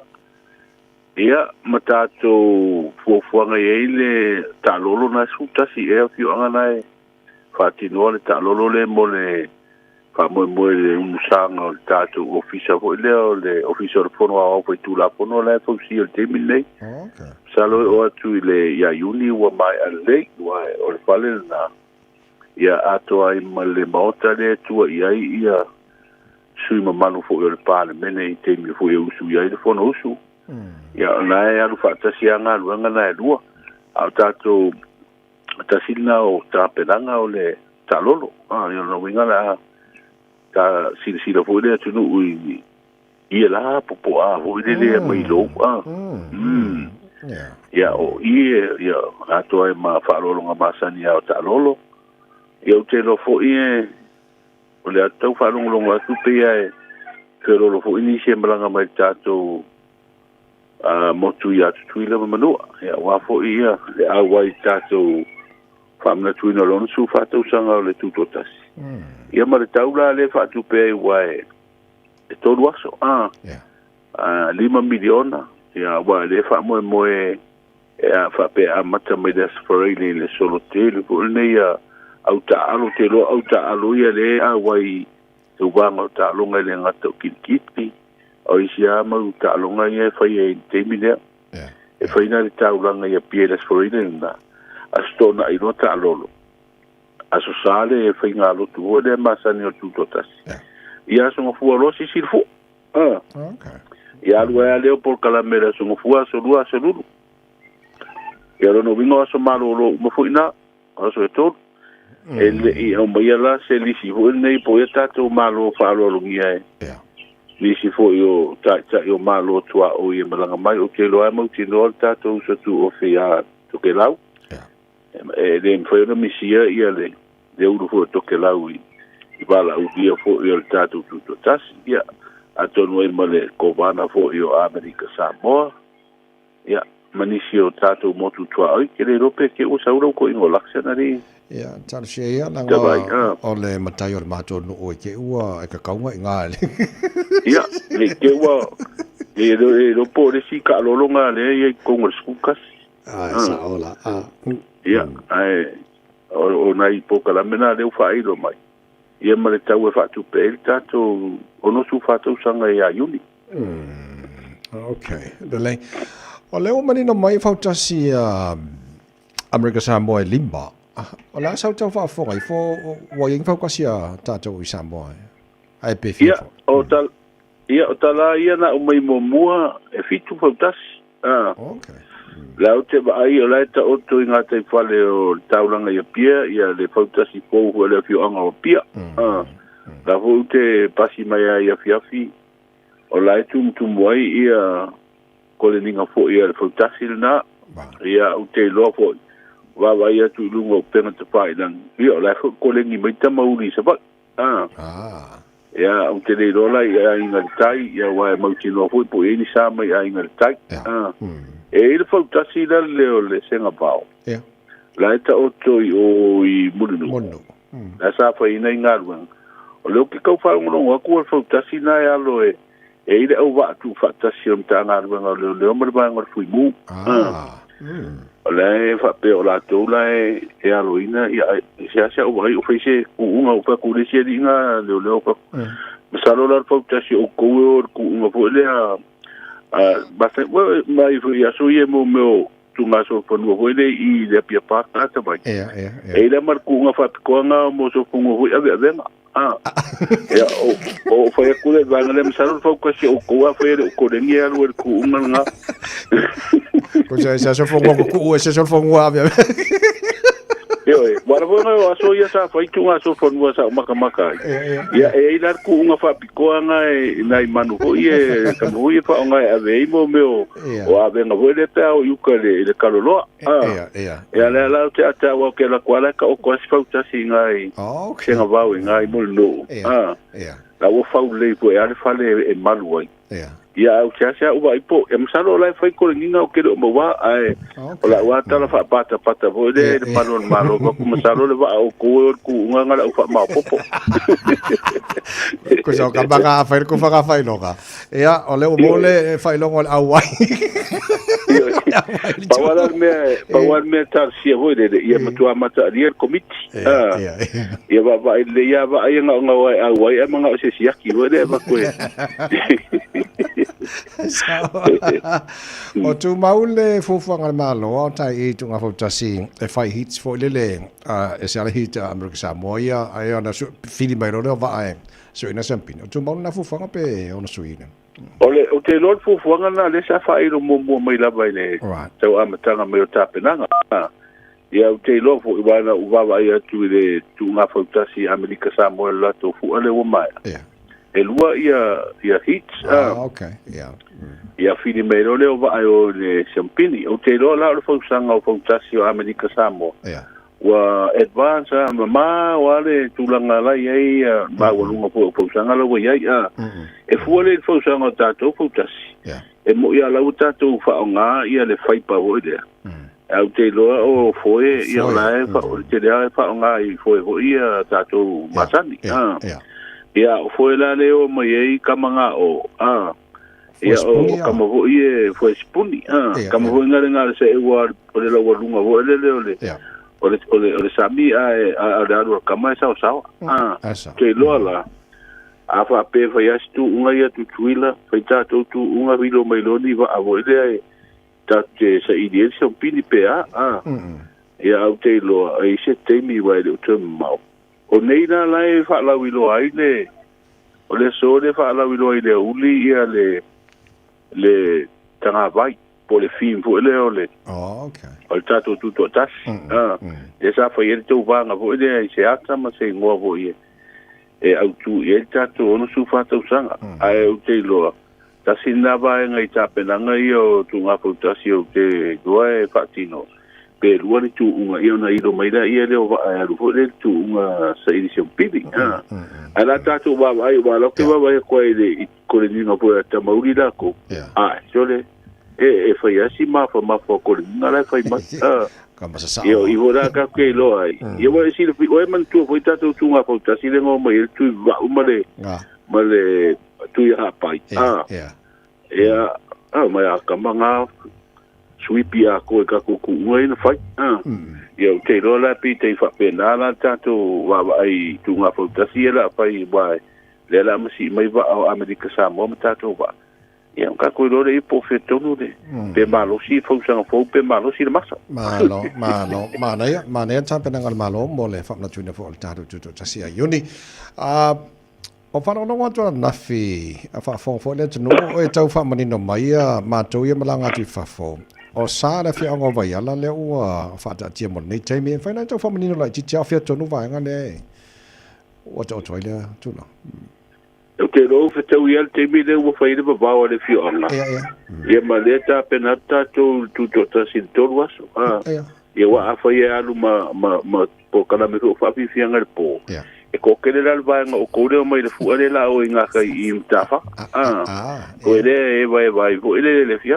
ia le la wa mai le ba ko ele fi nga vai ia o te lo o ele ya se nu ele fa ia ba o no le tau si o le fi le mu ia malea mi o pulea o tangata awa o le tasi lea no ponga I luma mauta fo ele fio anga I leile di o taulanga e tu mua I tangata fo I le ao e malolo ia I le sabili fo I se tau maftanga o le uli ia ma le temira leo le fia fi fasolo le po a le la ua fa ailo mai ele fio anga le la te ua vau te loe o se tūlanga tā ua morisi na fio fo o tātou tangata balanga mai fafo ia manga ia ko ia no fonga I te me po wa tax food ia ona I le o puore o le babau ia o le babau na ta wa I le ao I le tai ao I le ono le siaso ia no winga em faiarana eva ina I le fia pipo le va le fitu le I le tanga I le fia fi pe mo finga lot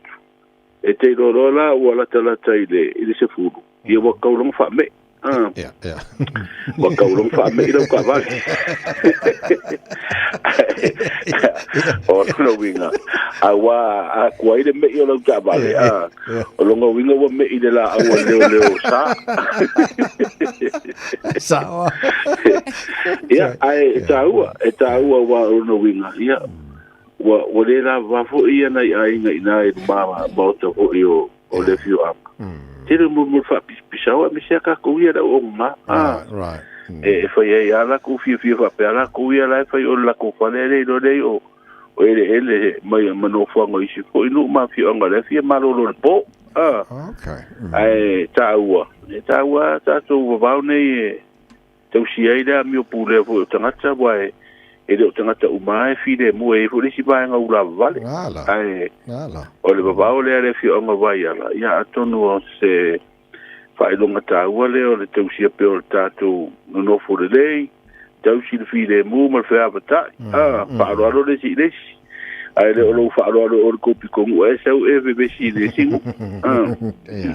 a le tala na le baba le fi okay ma lo after Se whamalmala lawa whionga lalo le isa iktoe au mai a se tātou tala lata mai le tūlanga fo i wo o iai ia sea fo ia ta ilima se lauta la mo le company valele. Wa ve si di mai pe o va ia kule li se li uta so le mo lo so fo tau tala. Ia fa veka.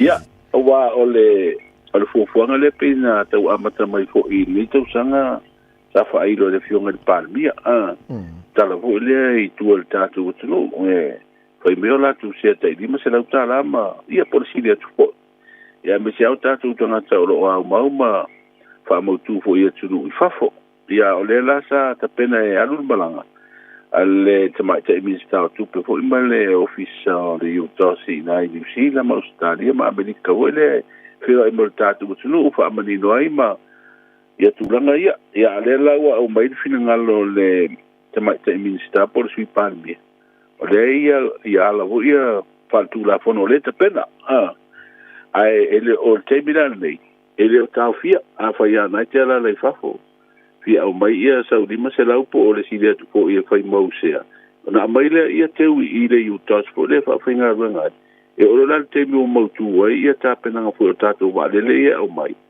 ia mato amata tatu malanga tu New Zealand Australia ia na avelo le ia transfer ia se ia fanga yo ingo tatu company valele a te mira nei de fina ngalo le sui palmia le ia la matala o e fo ifia malanga mai nei poani fo malanga mai ai fia nga ile yu to se fatino tu langa le la matala fai to ai mai alo la ta penanga la ia fa tu la fono ia wal tu langa fo le si le langa a malanga le malo tato ia o le malo le si malo ta vola na si le ia la faltu la fono ho le sa varia i wae e de ta ona ia tu malo ai se tu la ho le na fa figo ai mo o fa mtaltala ia ai ta ona tato wa lu pe tu la fa malo ia ai o le tala na ele o tau fia o rua te vai mal tau sala e rua te ima se lau reini rua sea tai lau tai e mua kilo kau pensingi po waru nga po le lo ia wale stu langa lau fionga lau li fo lele o lau fai sea fo e tau na in po nesia mo o kampangi ngomai le vaenga ia wa ale le ial kampangi ia o manuia fo lau fai sea kampangi ia wa vo tu langa na o le utatu i loa vo ele mei o sea ia ia kai roi wai le fai ni o sea company di banga o rua ma tau sala ala o rua le ia ale le tupe mo o le fai un tau sala yes ia wa mo si au seu fa poponga i runga lo sea le na a wai fu vo ida le lau fa mania ngai le tupe le na ave teu fa fai nga ruanga ia o tulanga masani o tato i roa ngau se ka komea ia uinga le se mea ka komea awa o tulanga na o mene o le whainga o se ave teu wha whainga runga i se pisinis a le tupe maua ia maanga ia o maua se au whaasiringa a le anga ia sorry ia se mea malo va tai la tatu fai o le o famarianga mo le tumalo sa fata ia le ko kere le ingole a tumalo le a famariina fai sto tele fua tu ai de valu afe iva se la valu sulu iva afe se la ule tu petanga te totasi to ya umas fu miliona to ya na se la afe se la wafe se puta la pe se la wafe se la uta la de to ai o tu pela na le o fo le mo pisinisia sa ia piang ina ua ia tapu fo i nga te fale le fa manino mai ele ave fo le se tupe mai le mo pisinisia ai ave se le ni le o le pule nga tanga tafa ona o le o la to va vai po ato nu va en o nanga tau pisinisia tau tanga tafa o le sa fia io na fuale ia io so swan ai o te lo a foi o tanga tai ia pisinisi o no vinga la ve un mal tu fanga le a fesela de o fia de va do a fe se la va su vi va le sola le fu le lupo le sopo taiao, le fu taiao, le fu e whiro ia le komiti le ara malo te fono ai le office sini le tanga lo puno opal na tulo sio ma. Ma tangata o safata. Fa mala malama ia tulanga le vai ia ma matalon sai ni swafa te rola. A foi sei ni swafa. Ia no no amatalona ma ia seleni te rola pe tu favore que kusi ia pe mai le te unga tu pe numero te unga tu pe tu sa ia seleni. E wa foi le ai nga le toliba. Ola. Ia fa popo umarka ia fisera unga ko rima tu pena na ai. Okay. Yeah. Foi le wala ngai fu tanga te to tasi. Wow. A foi ala e ngar ko ruor ko ai na ia. Pa wa ngar ko wa fisela we maua. Yeah. Na le lua fe lu se la ai no fu ia to tele le foi tu ai. Yo ai ngana e mama fa ia le tu fanga le tauida. Al fa mani no ngana le fa sa fu no le so ani le ia por tauida na mai New Zealand. Alo fa tele manino le fa fonga la tino mal ma tu fa long atu nei va nga ia no ia Samoa ai la matu la bano la au ta pena nga foi ia mo ta la mai Samoa ka ta va lu fa mo. Ole wa fa mo tu mai le fa mo for ka pena te lava ia so le fa wo pe le o nanga anise o pisinisi tu maoti e po o nanga tu maoti e o le Pacific Workforce Group Limited o le Potasi Development Trust. Ia me le fionga ia tai mali e Charlie Aliki Westland. Ile so tani le fa ngai o ia pepa hu nei mo tanga te fia maua no i ngā ruenga pa vai taimi. O le ua amata o onga mo le au fai palota foi. Ia a ta pena le ofisa o fai ngā palota. Mo le fai ngā whiriwhiringa le palota le titia vai maunga toru le ua lata mai o les fai le vas fau le pa u iei so mo mua me. Wa fa awo peona sa atu so sonia de kalesia Yesu Kristo lo pa ia sanga tai il fa le o tua fa so i malo loina na fide sa tau awa ise ta vale van fo ia ma tala fo ise tasio fale fo io tanga venga sa fa pena no fa tu pe de kalesia ngal le to e fa fo wina ma to e fa leia o le ua fa ro mai le fa mai ona tu tongi atu le malo le sa tu pe po le dividend e 5 miliona al fa la tonga o fale a Samoa. Ia o le fo ua tari mai tatu tunu ule au fusu ale vanga le ole IBS tasio fa la tonga ta longa foi pele Samoa. Mar se fulu dua pile euro mai ta longa le Ipor Pacifica sa foi piti pa ngor ba so mo vai. Wow. Pa lo tede tatu tala te vai ho imal tu sala pe o te masan. Alo fa tai le tunu ila mai mo la fa fonga tala val termina tatu ni silo tana le vai Samoa fa lo tele tatu tala mana pe fa fonga tu. Ia malo fa tele e o la stala mai la vai tau le o ngatono le vai aso. Ia winga yo le tau se vai ngo pe ma ma le e o te otone i sauti si for Samoa. Pe tai o au sua sa video le mata polo o lo ufiti ai luta tu tenu mai ono o mai ao matimu pu ulungo le tenu e lo ye ni fa tu nga fo imani lapta inga o fa malo sia mo lo fonu o Samoa o le tala le tau mo polo ma sa va i le solulu nei e a wo ni sio temi matimu pu ai e ono ai na i wila ma fa ki di tu bonga i le temi o le auri ya tala le tau le ia se te bai ma te sala la fianga ngal mana fa malo fa te tele te jo mal ta tunga wenga nga tona nei vai aso mani fa vane aso zo ona fat ya manu ia foi fuanga fa te tele le fianga ngal mana to marva tanga vai tipio tanga vai suel ta to ready samo i pio fa lo tele nei me o manalo tupu samo na fu watu ta tu tala fa lo tele lan to tu ya ta tu tala mai samo pe tale tu la evalu e le ta ona le to mo ready samo for lima eva tolu amo ta fam yanga sfa na ora nei foi ta ya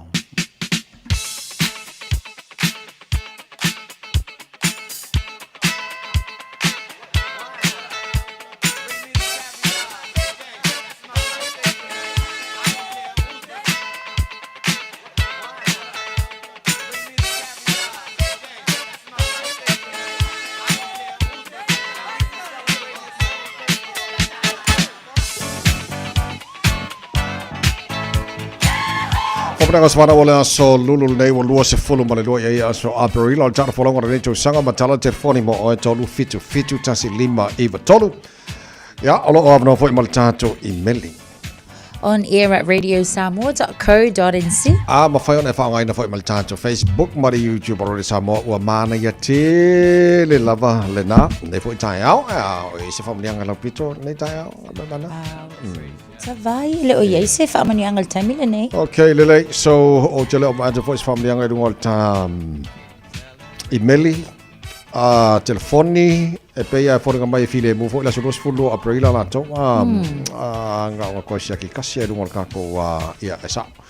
Ero is whamanianga i rungo le ta Facebook ma le, okay, lele, a tātu telefoni lau e mo mai, ta lofa malo si fua. Alo fa la sunga ile. Awa ko vai. Alo la versi fua, ia. Alo lea. Moria ko ro fa anga fa muanga la fa au si au krentora le o Lili Bailey kai stand mo pay. Ole so wa ko iris fulma limong ka sanga. Fa kai le lo fa malanga le ko mal lang. Ila ka singa pui ma le ngi ya fing. Io lo kaloa alo fangia fa manguia so fo ma le la ku puai. Ya mai se ole wa onga ya manguia mandela ku pui fo ngai vai kau pa manguia fo yo nga makua ya siela maniol pai i le kausinga ngai ko maki fa kai kama ya ole kalo a grandparents mal ai nga ko alo fagia mawol fie ngai so da onga ya sa medo lo was fa nga uskai mala fia ngai Io fa nganga va qui al auma malidi on grandparents ngai malasco tai lava le ia le manu lava le nei tai au e foringa mai o famlia ngana nei tai au ngan man ia le mai le pulenga bala fenga benga radio Samoa mal char bokala me maru le tai au ol pesele famlia tai mo to nei foi tai au fo we tell you to us say for happy birthday Joyce Futolu le batu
tu amo. Taimi mamafa fo le traffic up Valley on the Southern Motorway City bound lo mamafa mai papkura nga ia tu jewelry fa pena fo le nga ia na takanini nga in Mankau o lesi fo le mai tawatu Ellerslie through to Green Lane and New Market o faisi slow le taimi le nei Princess Street through Penrose male merging fo le tata nga ia to Green Lane o le mai tawatu tele ina poloka mai fo le taimi le nei ni so vaenga i nei lava saute Hill Road o mai tawatu i Manarewa Faisi pisi o taimi le nei slow ilanga ia tulunga o tato on ramble na Alfriston Road maisi vaenga rural links o le fo mai tawatu o slow lava le taimi le nei Pakuranga Road and East Tamaki Industrial Area o lo mamafa le traffic mo tato le taimi le nei tato Southwestern Motorway o lo mai tawatu fo i taimi o le pisi faisi pisi i Weary ia maleanga ia tu lava fo ile na ia tu Hillsborough lo mai tawatu telena delay le taimi le nei Orange Street, interchange in Mount Roscoe, Nisina Vaenga, lo mai tawatu mamafali traffic. Tato North Shore, malanga iatu tato Northern Motorway links, Eastman Road, lo slow tato le taimile nei. Lake Road, fo yo le mai tawatu, ia o Vaenga na o le fayasi mamafa Onira Road towards the Harbour Bridge, o lo tele ia na mamafali traffic taimile nei. State Highway Suma Leono City bound heavy, mai I Lincoln Road, anga iatu te Aratu and Point Chev, I le taimile nei. Lincoln Road interchange, le fo ia mai tawatu ia ono o faisi pisi le taimile nei ia fa pena fo Triangle Road and Central Park Drive nisi na va ingo le wa ia tato av Valley fa mole se tautu ana le saunga le mu mai ia laval on sa ni taimile tai au te val minuten sa le tu lai val Fly direct from Auckland to Apia Samoa with Qantas from June 16. Enjoy meals, drinks, in-flight entertainment and 30 kilos of checked baggage included in your Qantas fare. Plus, take 25% off base fares excluding taxes, fees and charges for children aged 11 and under. Whether you're reconnecting with loved ones or escaping for a tropical break, experience the Qantas difference on your family's next trip to Samoa. Terms and conditions apply. O tau sa ili se sa mo lo ainga. Po tau sa ili sa masini tutua pe o le Hilux ma le Ford Ranger. O le au nanga ale kaseti e whaafai mo fie mea uma. E te alu ma lau ta avale, ua e malie atu atoa. Talia le te tongi vaiaso, lua vaiaso, pe maasina foi. Tu atoa lo whaatu atuanga i le kaseti, te tala fitu aso, tu atu si fitu tasi, East Tamaki Road, Papatoetoe. Telefoni lua fitu fitu, ono fitu lima fitu. Lua fitu fitu, ono fitu lima fitu. Hey, don't be that guy. Or that auntie, ignoring a sore throat. This isn't just some drinks and lemon tea in your sweet situation. Untreated sore throats can lead to rheumatic fever. Nobody wants that for their family, eh? Go get your Pepe's sore throats checked at your GP, school nurse or pharmacy. It's quick, easy and most importantly, free. So come on, whānau. This summer, take care of your tamariki. Get it checked and get it treated. For more info, hit us up on socials at Stop Sore Throats or visit stopsorethroats.nz. Ua mawhai nei o na whaatau wantu top up ale Digicel I lunga o le upenga ta whailangi ale ClickX Pacific. E mawhai fo I o na lafo eise leni I le MyCash ale Digicel I Samoa, tonga fiti mawaruatu I le na o le 5 ta la. E le leile reiti aso taitasi ma e whaingo fie fo I o na e listalai. Asisiane I le clickx.com e lafo aisau top up ale Digicel. Pe lafo I fo isau tupe I le MyCash ale Digicel Samoa, tonga fiti mawaruatu. Morisi whamtalanga vla au le olua tasi 5 tolu fafa. Olua tasi 5 tolu fafa.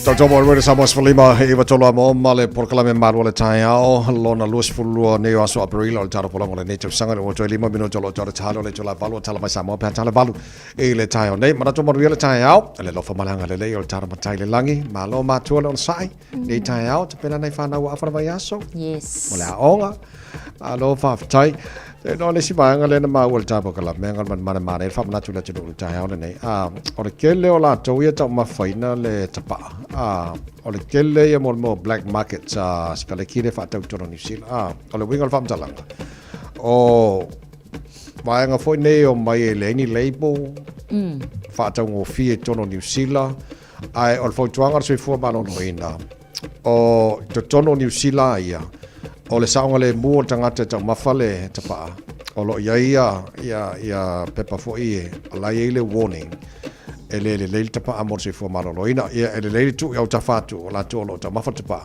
langa kelo black market sa skale kile fa tawina nei toro New Zealand ka ngo fi ai le lope a final so fo se le lava vaenga ai mai se lava fo ile anga ia tu le fale ulua kama fo ia ko lai ma kwa ka ngo fia ia e mauti no lava fo o vaenga na ele saunga le mutele ia ai pe o lai fa so inga fo ile le tatou fa tau pea but o la lava fo ina yesu enga sa fa tonu ina ele saunga le mu fo ile mai ele lava mo so fo malolo ina so make sure fo ile anga I fa kau ia tanga to e ma fa io e fa merka kom kol kala me think a minute io e pe nga mo lo so fo malolo ina pe le fo ya wa ole o manatu batule ba ngale fa ilo mo le tino fo le la mestanto lo tama falta pa ina ne nau ma fa ma se tia o mo lu le tai out ile tango fi ai tele o silfia po a mele tonu banga o sia ia sikaletia e ono fa ina se fo malolo ina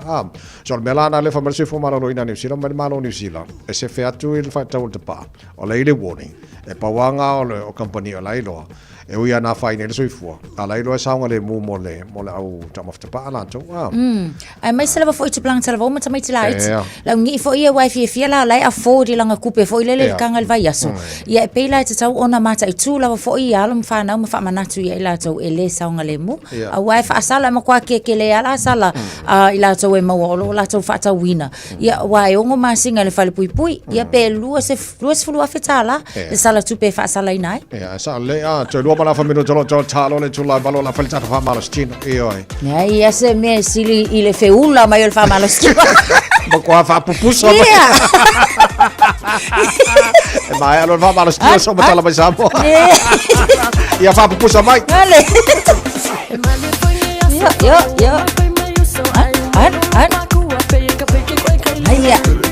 Aya Alilunga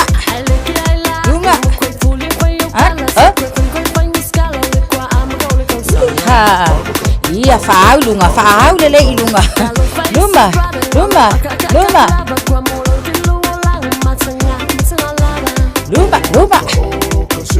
Ya utafa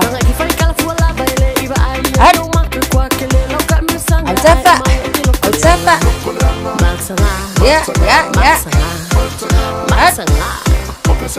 Yo lunga Iya Aya Lazy pizza Yo Aya Lazy people Aboy Yo Aya Luma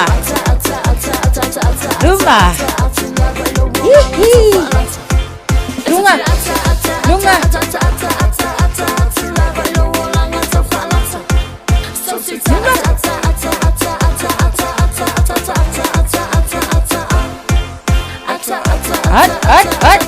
Rồi Chào ăn Ăn ở các bạn Lazy pizza Luma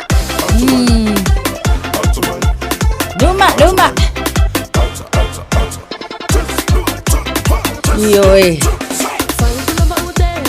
Aya Manaya Rồi Luma phải là mua nghe là ia Yo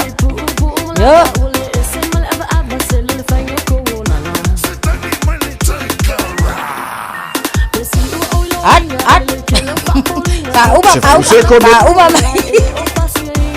Yo Malo fa malo losi Ia sei manava lo che se ne tutonu Manava I fafo ya ngamo so ifo malo ina manava I tonu Ia manava I fafo Malo le fa malo losi manu etsele le ne yasu so ifo ia Radio Samoa Taslima ivatolu Amo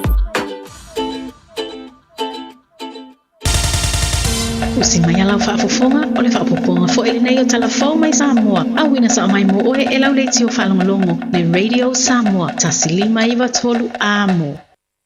O te whatalofo no tātou o tino mafuta fo I mawheroa I le nei aso tala taulongolongo usimaya lau whaafonga. O le whaangai o i o pepa e tālo sanga i ngā ruenga whaavai teimi. Mō au malanga e tu uaro tātu tunu mō ia ngā ruenga i New Zealand ma Australia. O leo o whaamautu ai se whaai unga le kāpeneta le whaau au pea. O na whaangai nisi o au nanga tū ma o se tolu. Mo leo whaino le whasoa swani e whaangai o iai pepa mō ia ngā ruenga. O le Pacific Workforce Group Limited, Potasi Development Trust, ma leo o nanga le fionga tei mali e Charlie Aliki Westerland, o lātou whaauau na whaatino lea ngā ruenga. Ai tū maulava le whaao ngā ofisa o whono whaavai e tū malo palo te limas futasi, e whaao i ei tālo sanga mō ngā ruenga whaavai teimi. E tasi lea whetā lai to tongi e le whono whaavai, a si tū malo palo te le porokalame pe a whai e fia awai, ma ua whaamanino mai ai lea tūlanga e le fionga le te mai ta isui pāle nia. E mantua fo'i ia e o mai whai ngā mālo ua ke le ai ngā ta ape tua le whiwhilinga. E o mai sa o tato employer so i koe nu umala le whanga. Ia o le tūlanga lava lea tupu mai lo se lu i tau pe a alu ia se tato alum whanau ia. Ia kula i mai lo tūlanga ia o le te o ngā whailo foi la vea le ta vale. Kula i mai ngi whalawelawe i kulanga foi wale usta ia foi tūla fono ia tunu i whafo. Ia, o ngā resort mai loa lea malo e tūla, ia tūla malo e whaatino la ngā luenga. O i la lente tā pena ai ia whainga whāwaina, ia mautinoa, tui tua le whiwhilinga. O alo ma whanau, e a ngā ila le pokalame lei Australia ma New Zealand. Ai o loo mai tauina, o loo iai pēa tātou recruiting agency, wa leva o na iai. Ma sa umi na mātou whaasoa i tono le kāpeneta, a whapea o iai le au ta singa le kāpeneta, e tu utasi tua le whaatuatuanga i tua le lima su utasi tu malo. So be it. But ona o le maitauina male amana ia male aloa ia foi. O nisi nei o a foi kako recruiting agents. Wa leva ngā lulue o le foi lo ta pena tato MC o lia ta ialam whaing whaavai ina ia mawhai ai. E lima ta ita ina il whaatinonga o ngā luenga lea. Ngal ko akol wale o leo tapuni fai to ele ko yengi sika ko recruiting agents awa o le mai tawina o le foi au mai li poti yalo mafana o le mai tawina o isi recruiting agents yo sa ili e kupe wa se foi la ko fi onto ia matu iti ai le vai nga tupe o le mawel tama maltin le nga fu e alu fafu ia esa ili malo mai e koi au mai tama ai ngai lo na inga e pe yo vai nga la ia au le watapu il tolu le o ngai e ta ua le la tau fo inga luenga wa leva na nga lulu e matato employers fa ile vai nga la vale o nga luenga fa mai tani fa mon mole da o le te mani tua le foi sa tu la inga i le fo ni minister o tu le nga luenga fa mai tani mai inga o mai e ai le fi a fetala le fa pe tu tongi le officer for whaanga mai le mano ia fa pe fo ile lima sfutala restala tangata ua whaangauni ia la malanga i ngā luenga fa mai te o tu maula mai nga lea po ule se silsila mano pa munu o lo tu maule a petala o le a petala le a waile tu sa mai tu malo e lima sutas ai ale tu malo e le mana e a fiel po kalame lea ia ele se mela atongi e fua langa petala o le petala e mai le fono fa mai a nga i tato mtanga benga tupe po a nga i tonu le MC wa o tato baenga le o le seasonal workers le sai lalo fa amalo tato mtanga benga tupe o le koe fo ia i lalo le baba ai nga tato MC so e nga i le petala o lo ia i pe tato tau o mga endorse kako revenue board kako lima sutala pe afa pe o mautino o le amalanga tama le maltene recruiting fee o le wa uma ona endorse ma fa mauni el cabinet avance ni full wafe tau sanga te jas full wafe tala se finangalo le sui pale mia o le minister tupe le fionga mulipola ana rosa ale morio o le fono matu stala o tapenanga le official commission fainga palota mo le palota la ititia vai maunga tonu le ua amatai le solua le neiva i aso a o onga mo le au whainga luenga le a ngā lulue. Mo le a whainga whiriwhiringa e toe sa ili eise sui usufono le i tu malo i le pāne mene. E le ngā tene whanga solo lea o onga, ai ua whailo fo i whale pālota e se fulu tasi ma whale pālota whaapitoa, Ai mai se o fale palota tau sa vali. A o luma na iai le aso whareire o le vai aso fou. Le aso mua leo le masina o me. O le afa atino ai le palota la ititi a vai maunga tonu. O le sfultasi o fale palota i no fuanga ese o le i tu malo. Wa o fiai le maonta o le kalesia e whakasa. Ma le e kalesia aso fitu o le toe fio mai. I to tonu o le fio anga o mangiangi. O le maonta o le kalesia me to tisi i whaato ia. Maoto le kalesia whaaputuputonga le atua po le AOT leo ne. Maoto le kalesia e whakasai matau tu taiba matau tuta. Maoto e whakasai tanu ngā manono.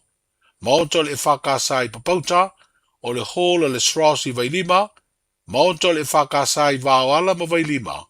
Ma le maoto le kalesia katoliko i malolo le lei. O fale palota tau sa vali o le no fuanga le fale mai whaama matoto. I le maota ngase i matotua.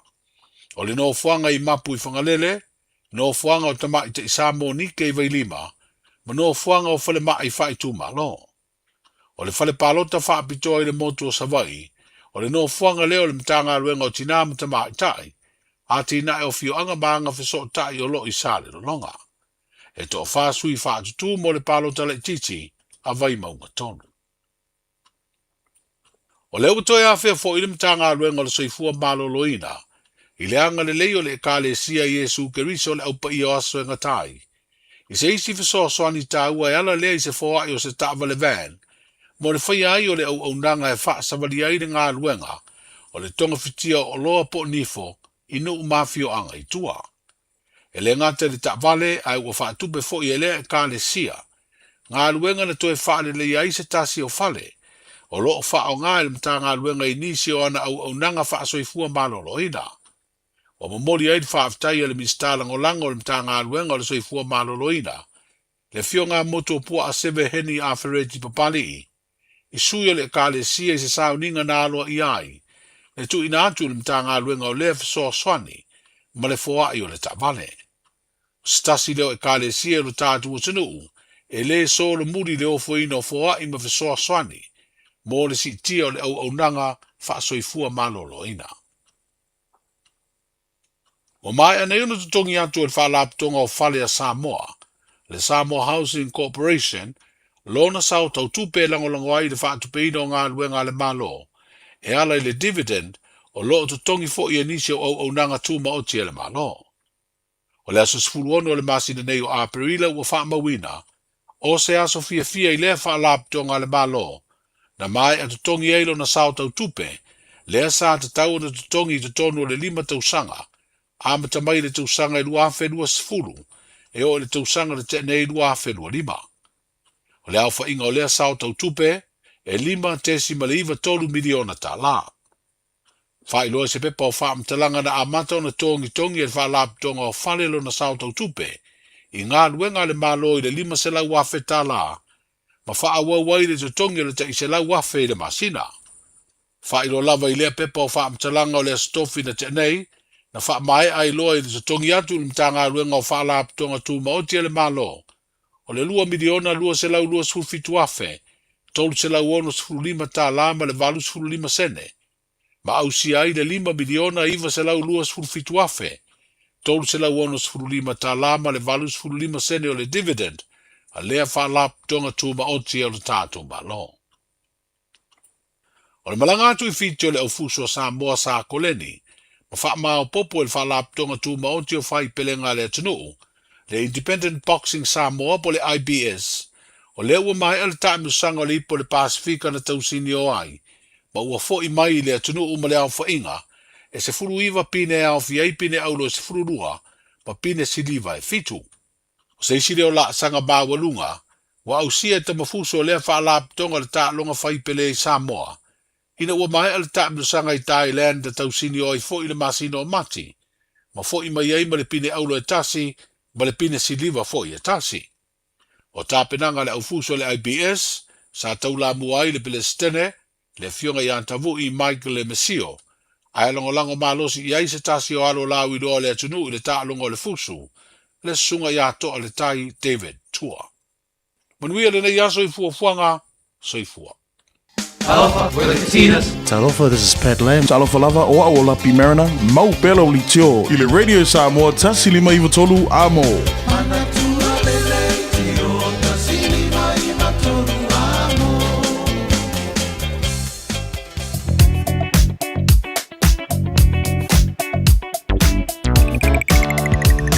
Malolon sai malol foi avita valel nei tema tai au fa tala fatu ya te oi pe au fa foi lo sare nei tema tai au ma fa fo mai le tato por kalame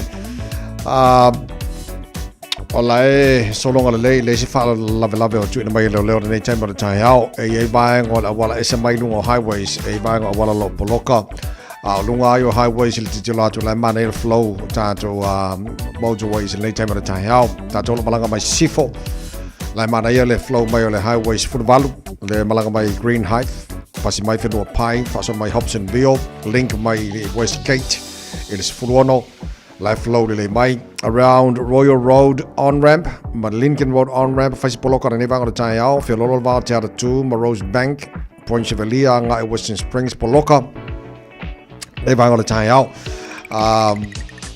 afe mai le highway lose fulu mai le tano i Point Chevalier lai poloka lai flow de lei mai ya afe le los fulu al malanga le malai ba lele poloka lai jiji los fulu al malanga le malai ba lele ko kelela ko pola to ba lele fa wo mai los fulu Massey Road on ramp southbound lai pisia lai flow de lei poloka around Puinu Road on ramp up in Fort Lambie Drive on ramp around Rainbow's End male link southbound on los fulu e the southbound State Highway 1 fas poloka nei vanga de tai au e malanga lunga State Highway 1 city bound lai flow de lei ya poloka lai GT East Tamaki Road on ramp and around Highbrook Tip Top Corner Mount Wellington nei time tai au vanga PCI tai au poloka pasia to Green Lane anga i New Market Gillies Ave ya se pa el taulanga kilani lai man nei flow de nei vanga tai au ta tolo malanga mai North Shore malola per sifua nei time tai au pasi mai Albany Highway kasolo mai Rosedale Silverdale Wairau Valley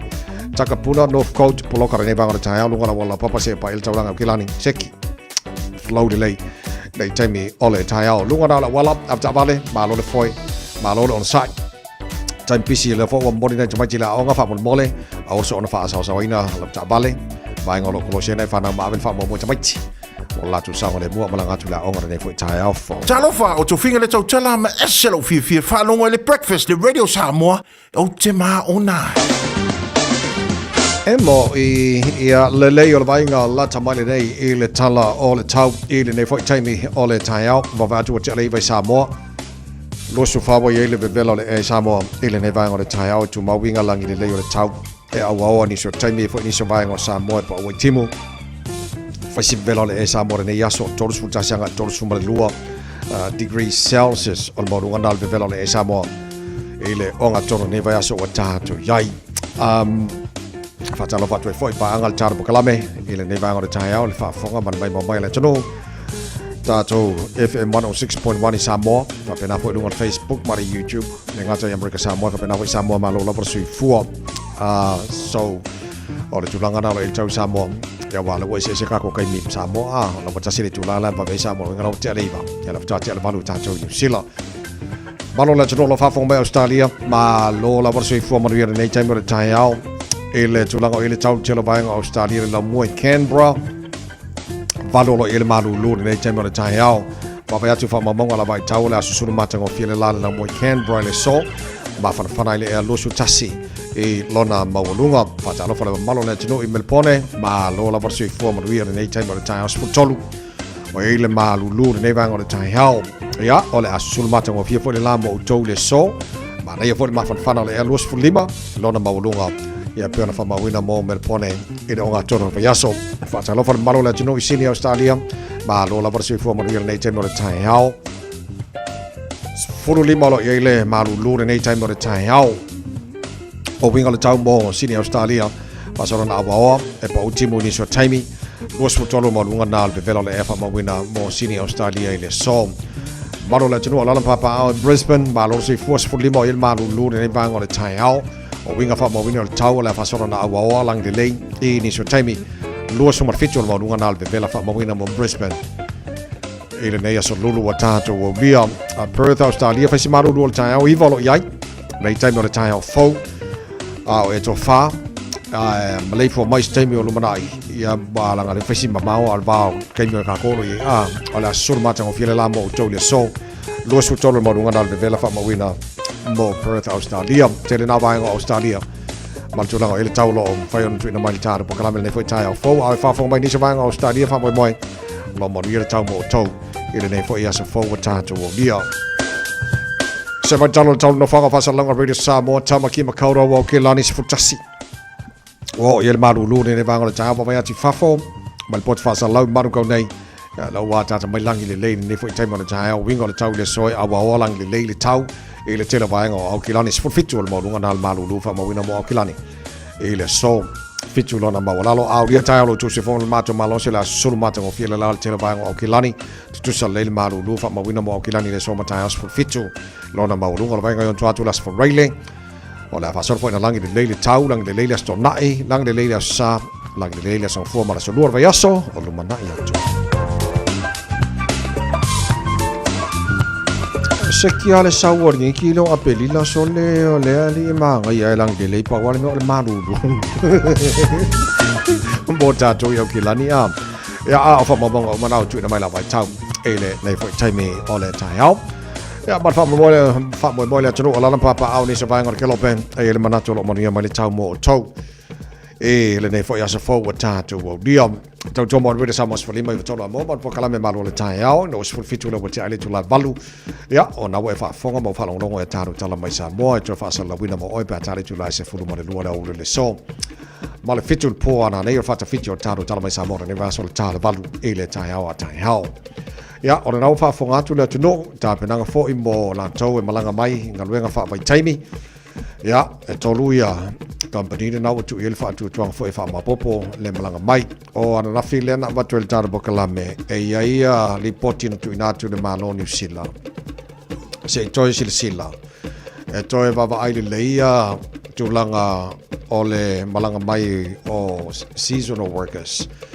ele ngate sa mo si va ngala Pasifika ai mai se no fanga lo no foi mal telo expenses lo fanga ina la tau so el fa mo stimul o te mamau o le a langa lewa na mawe li potel tar bokala men nafi wa talia le malo a mise o telo recommendations na mai li poti ya o le a fa ese fu fanga ina ia le leima va ia le va inga ya la tolo malanga fa ngal fa mai taibi mai atino el vela ta to sa mo so fa mo o no mo o ti mai company o la fa mo poina ia seasonal workers po la to malanga fa mai mai sa mo e tono ni sera nei ia mal fa mo tono mai ia wo le fo i le nga to no fanga no fai ia expenses mo to pe fa alu la to au ye tono nei ia le wa tali le maloni sila ia le reporting to na to fa le ia telo isi vai nga mesa accommodations ia matelo expenses lo fa ngai na to wa tono ni sera nei so ne va nga na telo mane fo fa no watu ia ma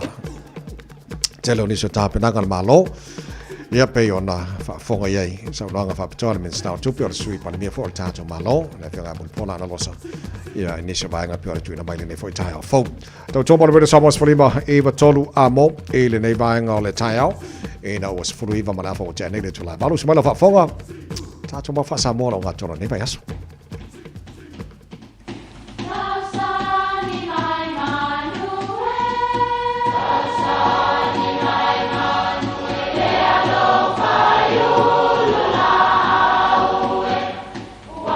E o whanga manu i ululu o la au, awa e whawhanga i funga o la au.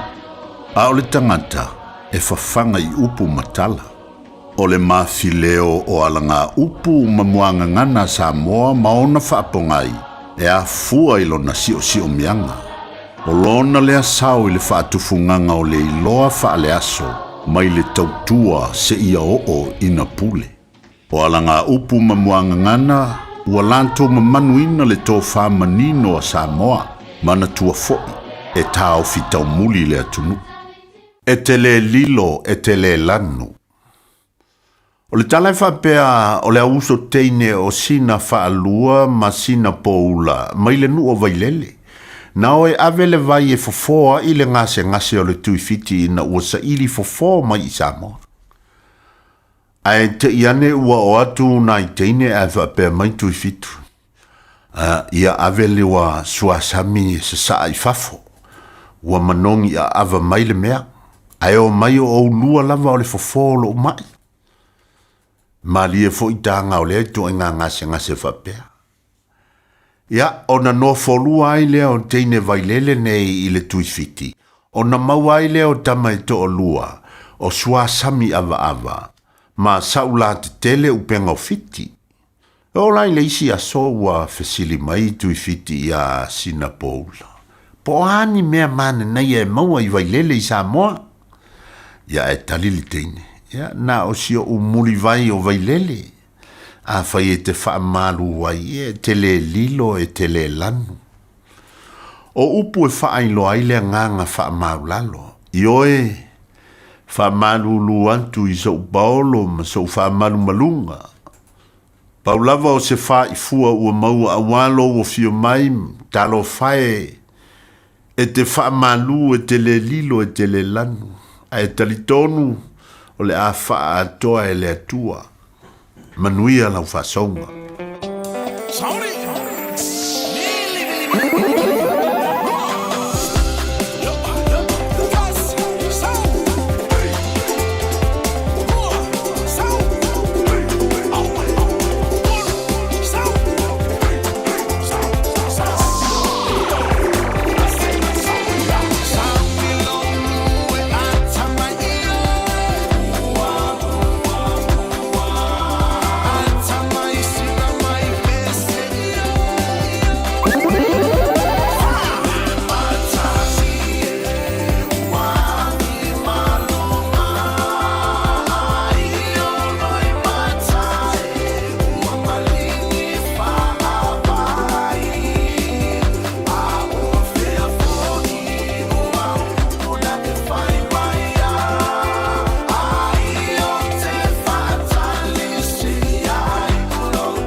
Malova Samoa. Wau le nei o ka asputi alu. Awal sui ala ngila ura le kio. A eva mai ina se fulu lima iwa kolu.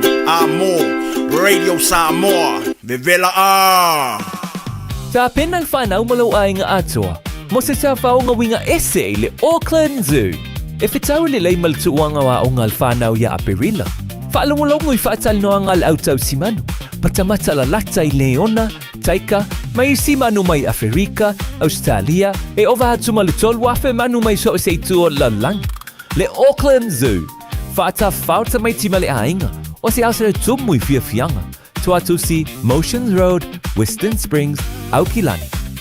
E fia le moana rentals e whaino antula na whaapitoa mo le masina antoa o Aperila a whaamaina sta vale ia soiono e maua fua ai le aso e le tongi e tasi o lo whaia foi le whaamama avenga e se 45% e pa ua e le tongi o so se ta vale po le alavu le umi e te whao ngā inai e pa whaiona piki le ta vale mele mele vale le whale olo mawhangali whapelo tātou ofisa au tui ala fua pe momole e tu foi le whale tali malo o lo e whaamautu ai ai inga whaapitoa o lo ia ila tātou insurance cover e te fili mai ai ina rei tupu se whalavelave a o loo i eile whaamama avenga e eile tātou account I New Zealand pe la fo sao fo I le Moana Rentals e whao ngā eile Pacific Easy pe whao ngā fo I lau credit card e whaatino eile tongi ina o lo sa mori si whaamtalanga wala au le Pacific Easy I le ovalu se lau o tasi ono po numera ma sani au kilani o le lua fitu ono fitu iwa fitu wha ma le lua fitu ono fitu iwa valu wha ma talo sanga e transfer o e I le Moana pe a sesiane le tātou Facebook o le Moana Rentals po le tātou upenga ta whailangi o le moanarentals.com Moana Rentals o laupaanga e taitolo ina oe a o e malanga asiasi I Samoa.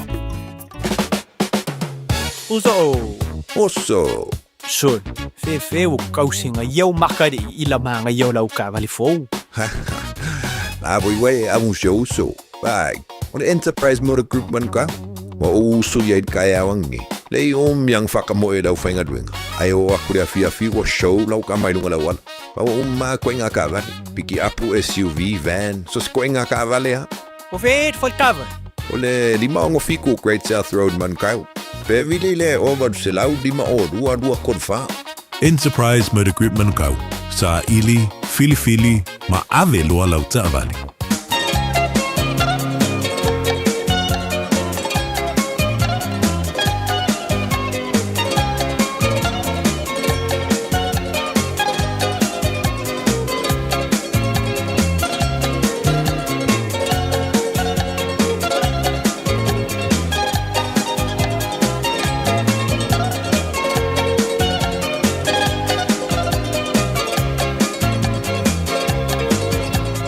Sa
Whawhewhia Radio Samoa se fulu lima iwa tolu a mo ina wato e lua se fulu ma le fitu minuto lo jore tale o le tu la iwa tele tonu o lo so longa le lei manu ile tai o le lofa maranga le lei o le tara matai le langi pisilunga la wala whamur mole am ta vale ai nei whanau te me kolo si la wala ia le fo o moli nei whanau la onga le fo i tai me o le tai au o aso lulu o vai aso te tasi mo le siri fiola tu no o lo ia avanofa auro le tato pokalami malo le tai au o tala noa tuai le whionga konsula o le tātou malo, o le suila valeo le malo Samoa i tono New Zealand nei, e te leo nei vaenga tāua, i o lo whaasoi le whionga konsula le vai aso ma le vai aso, a wa fo le sir fio le tunu, a le mai au fo i le porkalame, a la vaina tu inatu mo lo sir fio le telefoni, ia e le lava le taimi e wha amanam lama ini se vaenga o fia amanam lama le tunu, i le te tua le whionga konsula mo no fisa, nei taimi le tai au, ia a fia maia, na whionga konsula, na whionga whimata, a le malu, to filau, por salue, wha po le tātou porkalame nei tai au, malo le, se fomoni.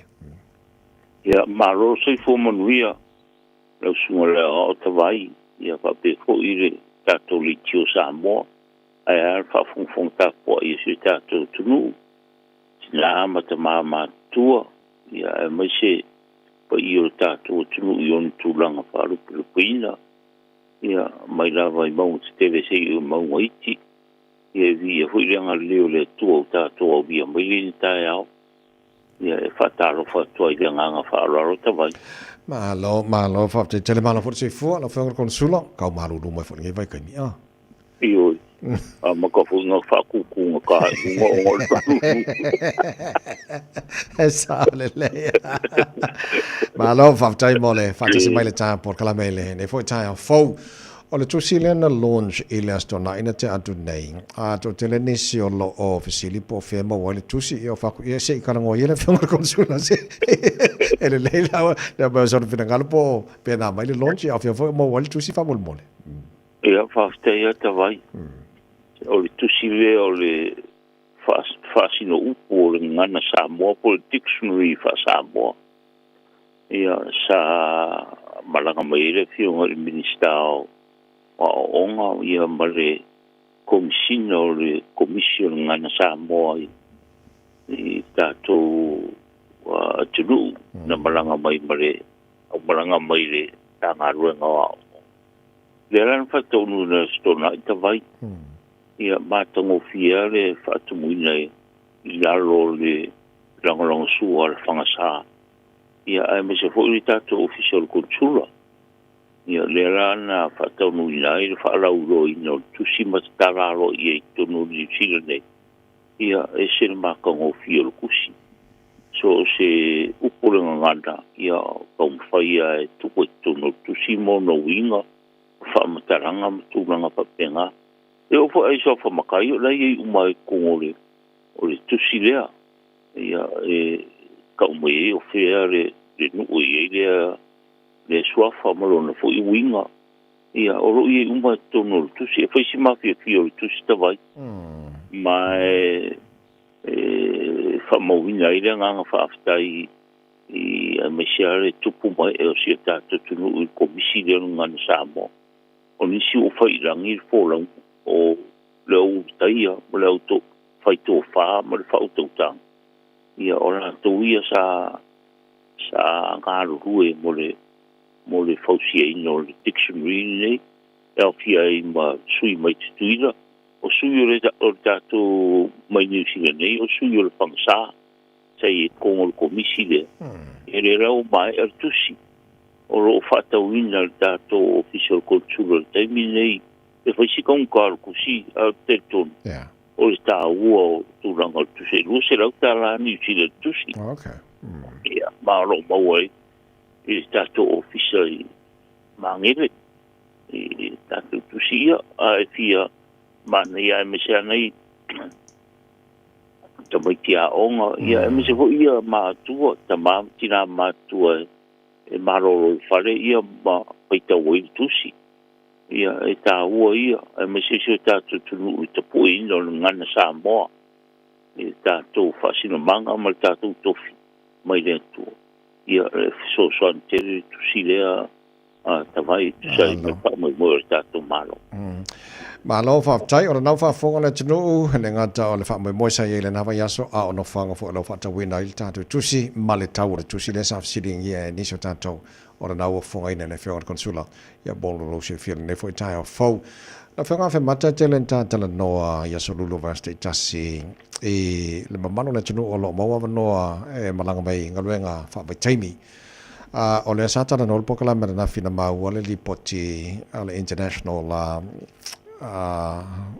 labor organizations for lele tala sanga ina New Zealand a meso kompania o lo o fa mautu mai ma ngaru le tatu tangata le ngalu fa taimi ina ia sila tele recommendations ma nei te tilo a meso lava accommodations ia ma le telo isi expenses o lo fa alu ala tau nei o telo se vai ngale le tele wale fo ma wa tatu tala mai samo alo te pena mai ia la to fo e fo fangal malo mo ngalo fa vai taimi e le leile va to pe wala nga e telen tata no le nga to sango le mo la to au company fo la le nga lo la to e to fo na vai le e na yo tatu tanga to le nga lo fa vai taimi ya E sa le ta vai ta wo yo le ka ku le o ka si le fa fika o le ro tu rai mai i le fa fe nga yo tatu tanga te malanga mai ma me no poi Michel Tulanga accommodation company mantua ese uma company ia mana ko fui no fonga no foi le ofinga ruenga ai o ta o filtunga inga le fa fenga nei mercato commissioner patoinga tato trade commissioner ia me se foi le fenga i ma le maro New Zealand pa mo ina i standardize uma mai tu so mo tulanga o accommodation ina ia ne istulanga le fu ile mo na ta tamai le au nga ringa wa ai fu me le ringa ki o ikuwa ma kupu mai fa fika o le no fanga no poi a ringa runga terena o fenga le malita to o le au vanga fu ia ta to malo le va ia nga ringa fa vai te Poliations officers. Le voye le la ye le officer no Island. Ya mala ye ngi le si la ro South Island.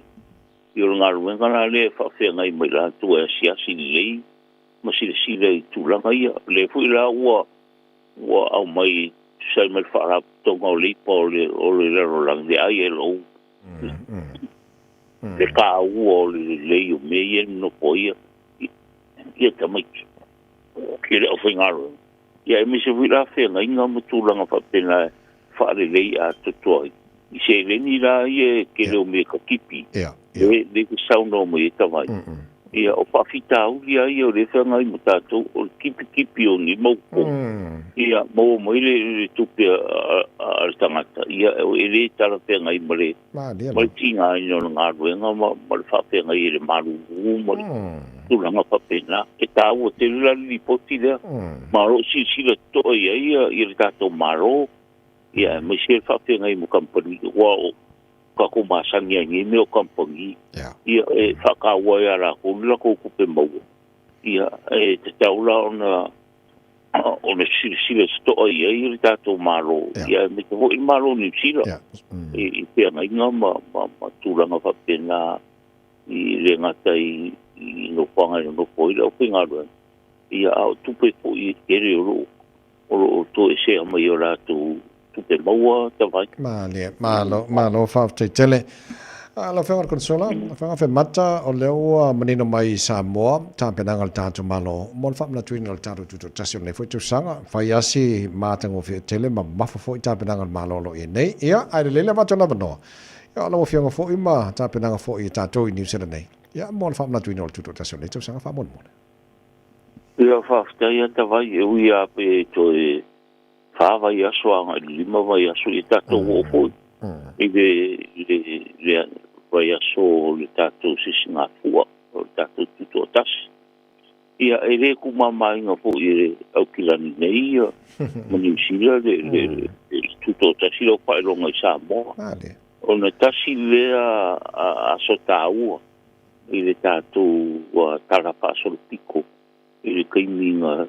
o le ai la vai tato ia tato tunu Samoa mo Samoa tulanga papena le fo la uta pena ye o il fono fo tua ia me se fo le maftanga fai au so fa tasi e karesia ia malango suo tato official fa tulanga ino tato malo tato fa longa ino tuto tasi ia o telefo i fa fianga tulanga papena o pese o le pokora me uma o fianga i lava ma le fono fa tua Samoa ia o kira nei ia malango lang suo i fai fiau ia fa pe ma le tato ofisa ia mai ele o fatanga faia pe o mea sa masangi ka ko ia ngalo ko fa le roku ia sisi ua uma ia au ni tau sanga o ke i pokara me ia ora i fa fianga o pese ia o tulanga fa pena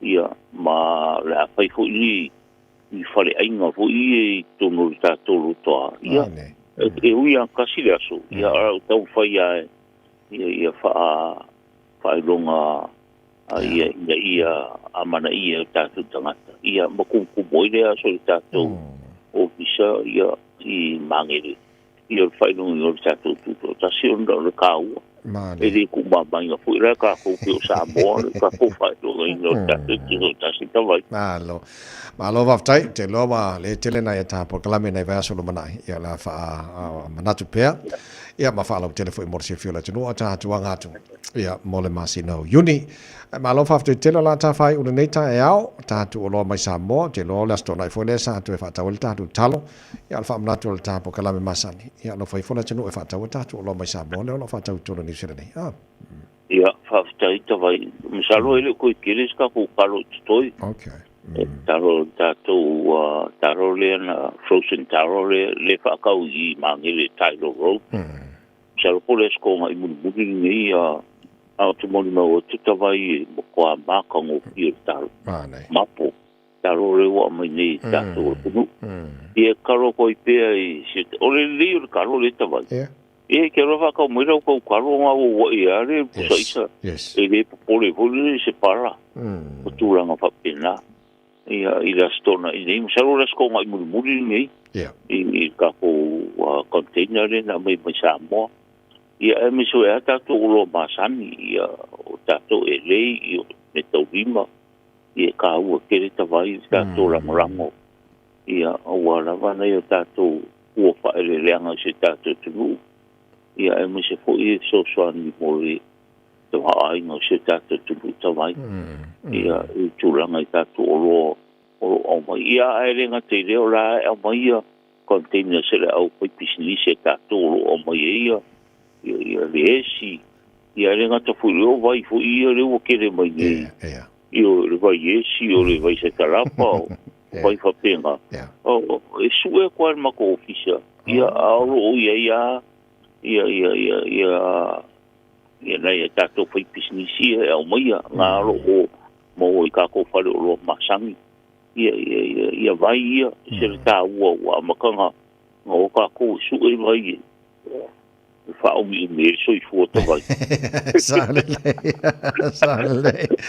o i fu ingu fora o si ia vai ia mo cha mo a ko e ro fo mo i fa o mi so i fu to vai ia le nga ia se ta to tu pero ta wa le tau tua da ne mare nga pa raro ia ka polo mo cha mo tawai alo fa tele lo fianga konsula mo le fa na tu fo io ia mai ngata wa le tino le fa fo mai e la vale tai mi fa mani no fa mal mai le fianga konsula mo no ofisa ne mai ngol of sitting ia le tino fia mal mati le pa vala wifo ile telefoni toru tasi lua nei te wa bala mai le tino i fa fo atu o kilani kara stete mai si mai nga fa ngal code number o iva toru tasi lua ia ona mo ngal time na fa konsula ni se mai fia mal mati le tino ai fa te la fa mata mo le porque la meneta ia mo ni fa nei as ia fa te vai tai mo ni ia no taua mo pe vai aso mo due ko ia ta po inga tu ia me se lo su ta vai mo ta o le tu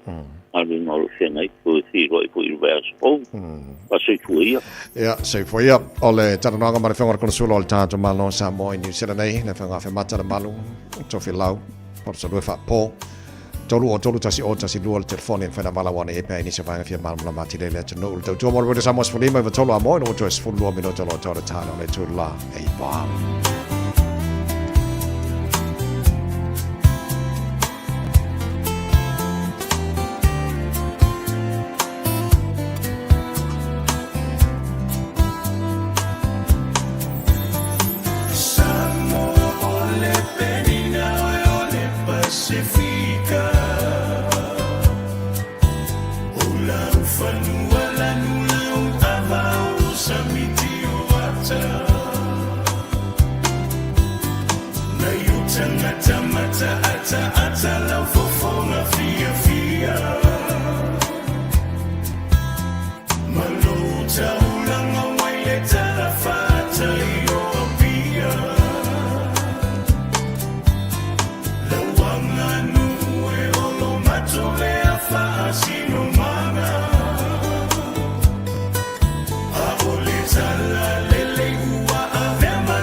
Samoa le penina oe mai a puni. Ile tau tuar wera Samoa's fali me matola mo toi se fulu minuto lo tōra tā le ole tu la e iwa. O lo whain whamanatu le proklame ia te oe. O le ta vale a le leina wa ai le leili ta vale e fia fo le ta vale tali mai le taimi ki atuai ia ola mai le tai hao. Mai sore la o tatou le manu lu. So o le wa ia leila o le ta vale o le taimi e whaile full service wa tauna ave whaile full service. O le taimi o tauna whaile warren of fitness ave whaile warren of fitness. Vai sa kimu, vai pa o ta vale, ma me umalama. Manga foi fa tau ta le fo. Manga foi. Alto tuana Tile World and Auto Limited o i alo Samoa pero songa Victor no fatas mai montato di poteneta Victor ma lo le usu. Good morning uso. Yeah, si por le lo que más vai esta o ma lo la mata wa sa i ma lo fe to no pa fa foi Samoa lo mai mo ko pa i tu la ta au pe la voi ma mai con ala ta vale si foi na venga e de mo sa pasinga malu lu ne ta au ta vai sa le la lo sa no ya o vai ka wa ngi ka a pinga ta malu lu ya se que pa vari ku ngore wa sa okay Victor mal tali poti fa mo mole ya fa kai la ta vai mo no ya ma ta ti ma to ko pesing ya o le ta to pesing le ba sa si le wa to ta la su valu ka ko ti solo to ta la di ma su sendi ya fa e su senele to se ei min ta pa o to sa ma to pamu ya fa ngai ngalo airport ka taxi ya po la wa airport card kanto na tato falolo mo so o to sa ya ma to ya ngata po le le ma to se ya tanga va ai la i va se te kasi ya o so fa ma no numero tu foi tin po so ma sa ni ya wa lo se foi data o to sa ya ma to fa kesi o le LPT kanto we feel do so li va ta la i le sen ha to fa le to no lo fa kesi ya tenga so pa so ko kisi fo la uma no we feel ma i tato ko pesini ya o le tato fa di sinia na so nai o le tato ma to lu kama ki road a pe falero sai na tau idea e ri na so no la support ya fai ma to service transmission service i non tato ta vale a ne ka wi sinia uma la fa le ya ma to ya police ku pas no ko mo tato youth o le refresh ta to lu spring mo la to le sia lo ia ta spoka ia ma ia fale fo ia fo ia to ma fa fo sa ta pe si ma fa to ia fa pia o kle ta de o le pasi te pala wo i ka fa fa ia ta no na ta mo ia o te na ma to mo se fa mo e fai na te tu na te to mo ta to ta mo ta ma tani o te pole ta no mai fo ia nei so po per na ma te mo se swani ma to ta va fa ta ia ta va fo ta va tuai ta to fai per ka ta to CV ni den o ta to pick up for when I love you and lo mo ta to ta va a fa pe ko se sa pe o le pare to no sa mo te ito tri ko ta to ta va se in e va ta va tuai to ka ta va se na venga a mala iti e va e ko ta ko CV e ta ka tuai te na pe ko se sa na lo mo do te ta va te ki na ya ma to a fa pe to e pa la ya le tene tulu masih kau pensar nak parai sesak yang masuk petak balik susah balik lah balok bawa apa yang kau buat itu lebih dekat ni lo mau susah ikas bila masuk petak balik macam no foi susah mau ya kalau ini tengah tak susah ni tak balik ni bahasa boleh satu akal tawik oleh suki swift neng oleh atau tu lah menunggu kau sama nak tolong subi bahasa lah itu biasa ya to kau sang oleh dengan kowensi ya liga to de palewo petulang pena tak avale na po mo lo ta leva ya so ya vidi man maso numero o iba lo que fa so lo o paso so son el maso fa pau ali fa o sa ko ai ku kasi to wala mole o po tiene so sui que wa super fale con wala ya le lo ma man maso fa pau ya ele lava ka ko se ki nek pa ro ki linga sai si linga nga ilunga sai to so lo mo sta vale lava pa tinga finance to so kala ile ga ka ko se ki wi pa maksas so sai to kasi no to fito mo da to pick up ya o te pole apa pero uci pero paso e ta no ma si amato a sai no tu se ki tau ya sabe ka u karpe nga se maro se ki mai ma oi i ta te fa pa via vidi ma ka no ma o iba lo ki tasi to lo ma se so sani o lo ma ma ko Facebook o ma ko website asasi mai pa ko link ngai ki apa ringa ma to ta va de fa ta lo ta vai no Fai ta fa time oli potin nei tai au moni fai va nei aso to mo re sa mo fa nei me to la mo to li mo no to ta no le tu la eva Fal tanga fa lanta la mo mo la fa anga le sunga ya Jamal a fa mai Jamal fa le o tuli tutuila pango lo fa tu sunga ya fa tanga fa lanta mo o mo ni tele nei tai au sau mai mo taro tal fo le ngar sa mo sunga se yuli mo la ta mai ni se fa fe ngar tai au ta to mo ni ta mai la o le nei tai au pe se le mo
Talofa o tofinga le tau tala ma eselo fia whanonga le breakfast le Radio Samoa o te maa o nai.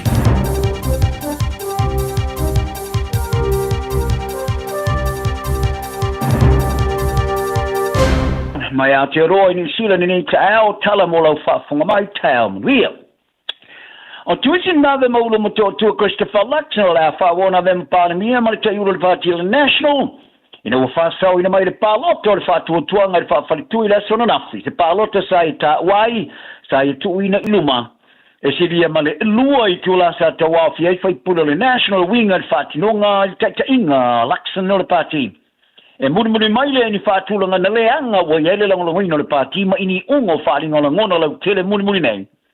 Tele no aina whaili poti le mai ai o le pālota sa whaari e Luxon. Sa mtua I malosi e ni talawhea vea ilo mingam whaasala lau ngai winga I atia. Ma e tuina iluma e se lafo alo e se pālota le whaatuatuanga ilan te teinga. Ma pasi ai le lafo, ma whaamao ni ai e le mea sa pisi pisai. O le iai lea o le longolango o le whaafaritui I atia o se lato taitai. Ai anata le Italia I ni fesili mai lau whaidi poti mai e tāuai o lea mata upu o te puria nei.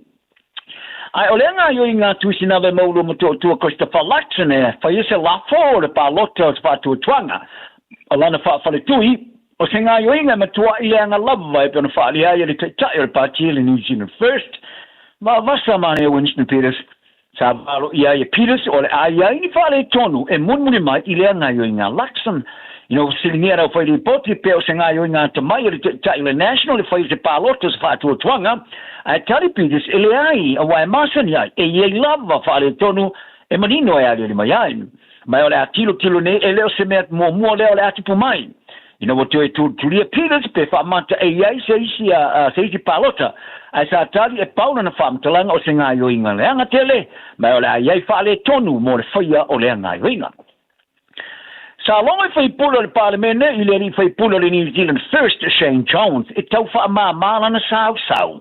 Ai wo whaalia, e whaane na manatu I la fo inga whaonga ino na ngana e whaamanino ai, se mata aupu, e peo le whaingo ino tangata initia anga I mai nisil nei, o se ngalu lolo le whawhaki mai o le tau mawha initia o le butter chicken, po le butter chicken tsunami. Sa whaari ai le pāre mia tui sinave maulo mo tua Christopher Luxon, o le mana tu whaari o Jones e so tanga I sei nia le ni usilo le malia ngor sa alo tonga o whatu inga mai initia I le maua I se fisosoani. Tapi tai, sa musu e whaali pe o lona manatu o se la ngona o Jones e whailunga lanu. E le o langa rangoina le New Zealand First I le malienga o sa alo tonga o whatu inga. O le mele na e mana o mia I le National se la ngolango mai le pātia le Labour e pasi e tuade tula whono di tono le Parliament. I se te video sa whasa le lau ina lungo o wala so tenga lau tele. Sa whaari ai e le suita ulo le New Zealand First. I le tā teo na taliena na pāti le maliengan. Mai e tā wai, o se malienga o le a le tāu fia le lolofi mai o tangata initia malanga mai. Ma tūle ia I lalo le tāu o tongi, whātumu le lungo o wala te tere. Ma lofi tū I nai whātinonga o soi fō mana loina. Whaari e Jones e le tea I se telo ni whātinonga a whaitonga e rasi te maua e paude mea. I le tā teo na ioina le ngaru lolo o pato chicken. Ngai mai New Zealand. Awanga ia tu le parlemene le sona rafi sa longo ye Jones le foi poti o vai na tu se malanga inga o le ave nei ma la tu ki o tu le tu sanga fanga palota ma ilana tu kilo iai o vai na tu se malanga inga o fa la finai il tono le fenga inga o sta o tongo fa tu inga I se wala e le fa ilo I se fa mo nga o iai o tangata kiwi fa ye Jones ele mana o so po ia la fam talanga ma pandemia ai na tele yo ina no fa winga ino le me faia ai pele faia fo ia le malienga o le sa o tongo fatu inga o le fonga Jones o fa tio na malo se tanga ta initia ni silane o le tina ya Shanti Patel le president forward o filia o le socio tanga ta initia utilani sai falia o matwai fa no tele I mana te whaari o Jones mai e tā wai o tele o ngā tūpulanga o tangata initia ono nofo I New Zealand. I ni te singa I ngō rua whamare rufo tolu sa wha mau inai o tangata anu o initia e lona tolu I tangata anu pina tō tele atu I New Zealand nei. Ai leo se tei mua le woso wha ia I Shane Jones I tangata anu o initia malanga mai New Zealand. I ni lua whina simaliva, sa longa I Jones tangata initia e pua e eisi vale le soa ia tō taliu I o lato ainga.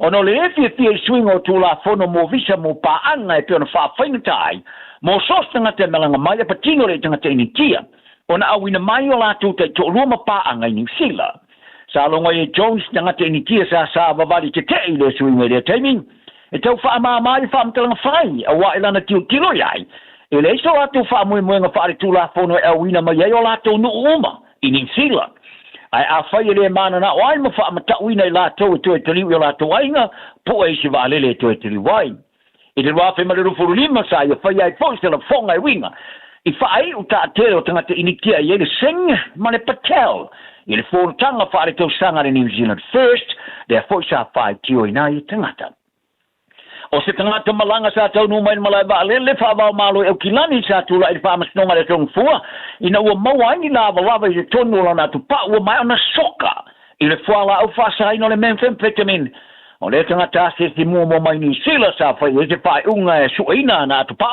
le so foi le vastuai ina o tau no mai te fa nga malanga se va le mai Vancouver sa suina official le tute ia nei lava i te tonu la na tu pa o mawai e luas fulona i tu ai ngo lava ese sa fa maunia le ia o fa ilo fa la fa saina o le me pa le pulo le official le tute ma la va le o Kilani Paul Williams o se tu ai ngo o wala na nai o fa la o le lava le tele ma fa ilo ai le tulanga wo i fa tinonga tanga tu la fono e alofia le moino fa la fa saina wa tili fa fa inga tatu me uma motonga te kiwi e du sama te fa ava tengana fa le tupere ASP o la tilo ya inga New Zealand se fa tulanga nei 5 tala le vai aso e fa popo ya la to tupe falu i le tau sanga nei tulua ya fianga le telope ono le fikena ingo ali mai ia tunu sa tu de tonu ma wa to fa te si ai le mo tono le to tele i le matanga ruanga foi no me fa mo wina sa ri bukia le tau sanga lua fe le fulima o sili male afo ai ngai mautongi fale mautongi ai fa se fur paseno ila tu e ai fale mautu ele o manatu o tu so la tu tongi mau la tu mana onga ia stetasi o le ofisa silo te mau ai ngai ASP Nick Tuffley sa ia long wai le tole ni talk zepi o le si tanga le se senga tele mto sanga i lumatu ai o se turanga i le wai le i le vai na patino tasilava o le tonga ta le o le swau o no winga pero ya ta wai o ni so tanga to la mo fa no to tu la fai ya ni so tu pe fa alu fa popo ile sui le o la tu wa mio ai u le pe o teimi o tona e fa salafa ya tu pe fa alu ile ke lo vanga ta lo mo se kulupu sa fa vaina le kala por kapi fa professor maori ma Pacifico la tu falia o lo ya ina to fa tu penga fo fuanga fa ta auto ma tanga ta fa wai ona fa ta mo ya lo kapi mo na Pacifica e ulava sa te ena le natu tong whainga e whata wina le leit sene le tau sanga mo vai. O le toma ta ia Tracy Atinga, o le officer Silio le kana loa Ravi, se kulupo tama sa ta aro ka piwa professor mo matanga te pule e ye tupu anga Pasifika. E bukiere vai ngo tala le ABC, o le kulupo le kanga loa Pasifika, sa ofo stepu de tonu ma pule e mo na Pasifika ya o ke topo le tau sanga te ruai. Ai ora mai ai vai te mi unga fiu tana inga ma te e nai le ratu ta sanga mo le mafuanga e o mai lava le te minei e le o manino tona ratu ta wine. Ai ora mai ai ona fola le fala bum tonga le Pacifica Medical Association le pulenga mo na Pacifica le ya le fata apo le au le fai mo le te sanga dei o le o te stilo kana loa o te no e to amate le talanoanga. Sa longo ya tinga le porkalama le Pacific Waves le Johnny Sila o matuai mafatia ina wailoi na le me o tupu mai le mo na Pacifica.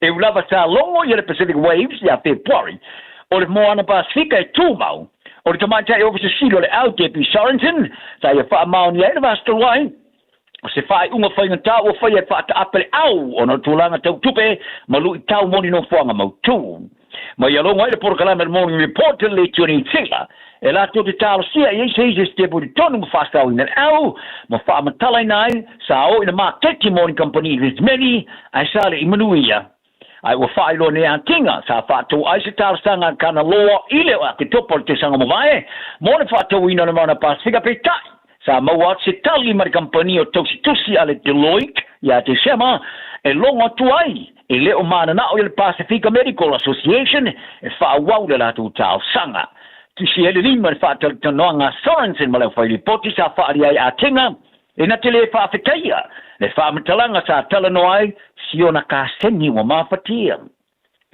Ai ora kana lo rugby sa mo mante tal sanga mo fa vai no sa ka pipa sika de rafa mari lo fulu mo le ta mari sanga for super ka pipa sika sa am taina de rafa mari lo fulu ai sa re manuia le sa am tai se tawa fare tu la fono ina tu ia a tinga ia la ka pini sila ile solia o ana la tu la fono ile filia le o tar sanga mo na pasika sa lang longoina tu I fa sina Sir Brian Williams malaudi Sir Michael Jones lava ile ya wale klupo ina senga lo io to fonga so ne ai mar kilo kana lo fa vaina sa lo ka piuni fa professor mo Hawaii e a wa ya ile ta mo sanga Major League Rugby America bitai sa re mo ni foi ino vestili ni ali senator state o Hawaii Glenn Wakai ia fu fonga fa ta otore au faria tinga le Pacific Waves o tele no ngala te mai nei mala ka pini sila sa tu langa le lei malo fa ia tele no ngama Chris Lindrum le fa mai alona vai temeli to finga le ka pini sila ya men ai ole wingi mo le All Blacks Jeff Wilson we faria ina sumenta fe ngai le fa mo le ka pini sila e ta wai tu pera le ka pini mana pasika ina im fa fa te moi a fa pe na Lucia tu pe au le ka pini uma ani sila e ulava ina yaila nganga lo for Wilson e tulanga wo ia mana pasifika ina o fall flaina e le to fa o wina pe mai e to ngare e to tonu e le tau ile ka pini sila ona ave ma fa o tanga mo le kalapo tele no ilunga proclame ale the breakdown ale television Sky Sport Faria Wilson o tamata alo mo fa ya onga mo ave ia luna nganga o tia ai o le tilo ia ina wo lo fa vaina mana pasifika iru rafe mar furulua sa fa vai na le lungo de folks tio te ala mo tanga te alo pasika ma fa Wilson sa mo mia le a wona sa ili se awala fa mautu ai pasika ma fa yai ona tina el talenia tamata alo o yai ma ia ta wai sa ta right tena ka lapo ile fia mo le oni manu malo talonga na ilo sa ili lo se no fanga mautu sa mo ai potonga talona ne yaso maua o ile nganga o refile mo ma ia manu ia lo waso Radio Samoa. Taslima Ivatolu. Amo. Sa penang whanau malau ai ngā atua, mo se sa whao ngā winga ese le Auckland Zoo. E whetau le lei maltuanga wa o ngal whanau ia Aperila. Whaalongolongo I whaatal noa ngal autau simanu. Patamata la lata I Leona, Taika, mai simanu mai Afrika, Australia, e ova hatu malutol wafe manu mai so se tuo lalang. Le Auckland Zoo. Fauta mai tima le ainga. O se ausere tumu I fia fianga. Tuatu si Motions Road, Western Springs, Aukilani. O mana o mie o e pose isi lo ainga se fisoso ani tau fe malanga ainga mo New Zealand. Imata au po pe yo le vaita mai no whanau po ngaluenu. A whaia lau tali o le ioi, wala au loa Ken Fernieho o the Fern Immigration Services. E iaila na lai sene, ma o silia ma le se funu lima tau sanga hola na tau tua. E toa tele tanga tau o fisoso ani iai Ken, imata upu tau fe malanga inga. E awhia imata upu na o atu le tribunal, ma apili le minister. Tanga iana ele Facebook, ma le upenga te whailangi I molimau. Mo nisi whamtalanga, wala au mai le Fern Immigration Services. O luatasi, tasi lima tasi, o lima. Ashik Homes Limited. Wala taimi mua le nei o mawhai ai ona rent to buy. E yeisau kiwi save money na e talafu. E mawhai ona mātou fisosoani. O le finance e mawhai ona amata mai I le 5% le deposit. Whaatau sao mai I lātou e whausia whale. Whaingo fie mawave. Ashik Homes Limited. Whafsotai mai loa shemaima I le olua tasi lua fitu o valuli maiva. Olua tasi lua fitu o valuli maiva. Ashik Homes Limited. Amata ile aso mo se tae au manuia. Au kilani I saute, o sa ili se sa mo oe malo ai. O le Enterprise Motor Group manukau o lau fale ta vale fa moi moina. O tele ta vale matango fie filfili mai ai. Tele le fisosoani o lau fai ngā luenga mo oe, mo se ta vale talafia ngai, su mai I le 5 Grey South Road I nei manukau. Asies fo I le upenga ta whailangi enterprisecars.co.nz, pe wala au mai I le oval selau, 5 lua tolu wha. Enterprise Motor Group manukau, sa ili, filifili, ma ave loa lau tāwani.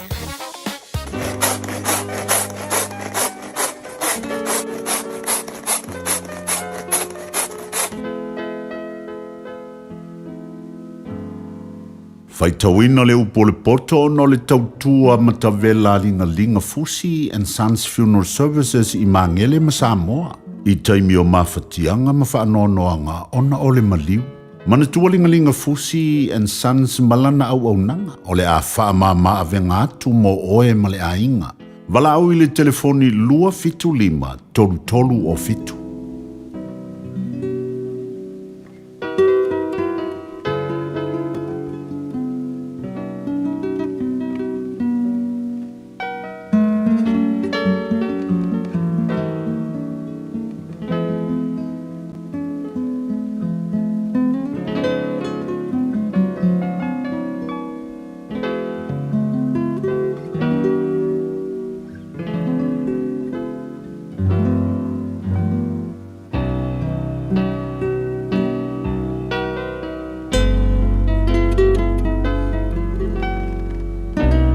Faitawina leo porpoto o le nei tae au.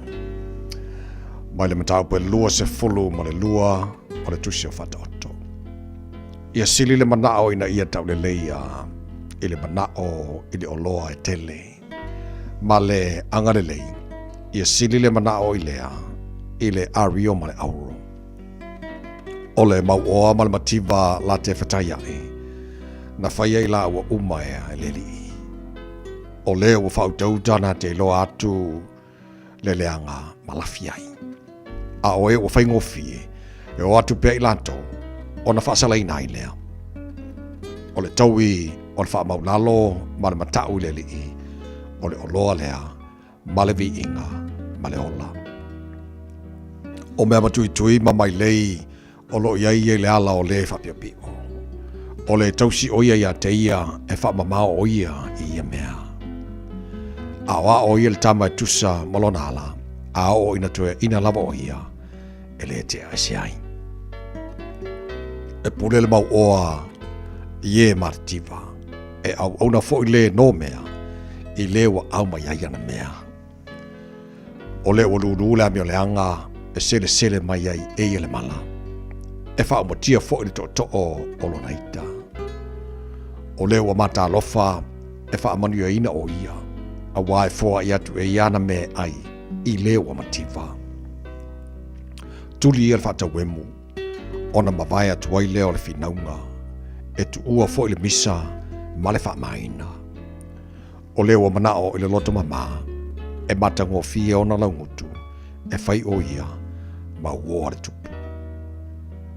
O whafonga o le li I e leo ina I e ua papoto. Ai whai umaleina e ia upu a e amio le tonu. Wa whai ane le pai e olo I whafole le ona. E whasi o tia iau I malai. O le ngutu al whawhine ese. O le lua maulalo lea. O le ua matua I tangia I le li I e pa u o ia iai. Wa fusi le valea I le loto o le tama. Ai whate ese ina ai a teia I le sasa e ao ai ai. O le o whasa wā I le tangata mativa. Ina dia whaatele ai ana o loa, ma le ua fua I atu I le mauoa, e ua I lava I le mativa. Wa I mai au talinga ma e whaalonga mai upu, a e popoto, ma ia e matua ma fau I lo poto. A wā e matango fie pe a whai e te tausi ai I loloto, e whaatatawina whaatasi o lo ngutu. Wa oa o ia te oe lava I le aso nei, ina ia whaile li I mou whaatuatuanga. Wa ole tusia tu e yant oe o me sili I whatanunga malepoto. Ina ia o whailoa yant oe le whaamaoni upumoni. Ina ia e talia tuai upumoni ie au mai e nisi yant oe. Awa te whaoa mea tangata mativa. Ina ua mativa o ia. Awa fo e te whaasa wā I le whaitotoa o le o tinga. Awa o le lii o ia na te whaiala la tau whinaunga. Na te whasi o tia fo I la tau. O e whaasa wāia I lātou. Awa ne whaoa ai mal tangata I tango fie. Awa fo I lua te o mal tangata lotoa. Ina ne e whaoa o yona ala o na mawai leo lo wanganga I le mai lei. Awa ne whai oe maso lātou o e whetango fi lima. Pe whai oe mamoni I mea wa ai tālafu ai. A whai wa leisau mea e tawi ai. Se ale mea na te ave se ai lo moenga o e ta oto ai. Awana isi ile tua oi mai le papau. Na whaia e o mātua. Wa e loa tangata ua whaatalise i ana ngaruenga. E tū o ye lumo tupu. Ai le tū i luma o tangata anu.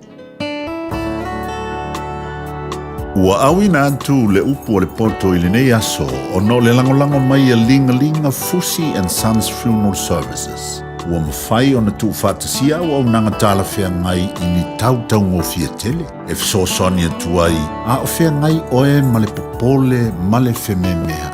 E mori whātasia atu ai ma wha mai senga, ma wha mawhana whananga mai a linga Fusi and Sons mo a inga uma o Samoa ua whea le maliu ma le oti.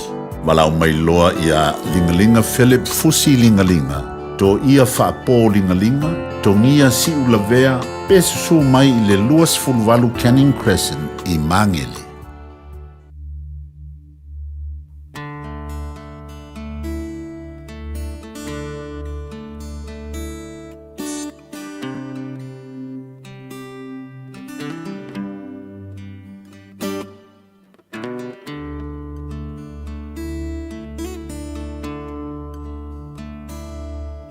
Ele se ato i le nei o langa.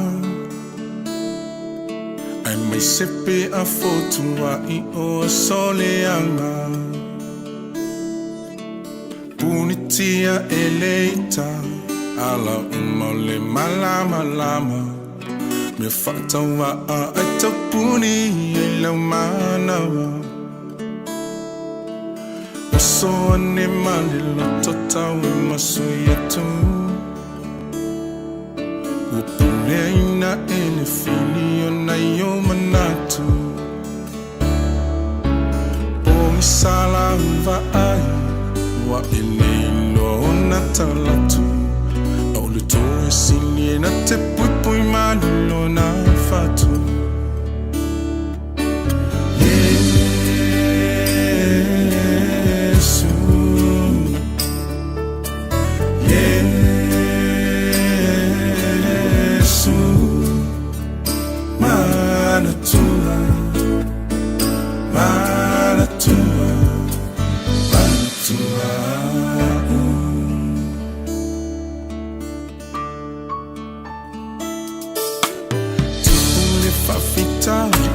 Feito cinema Leilo po o ai uli atu ua ina Tau fai faa sino po o ai e ona leanga Ai ule fa mau popo ia mau se mapusanga Tu ule fa fita uli eto feito cinema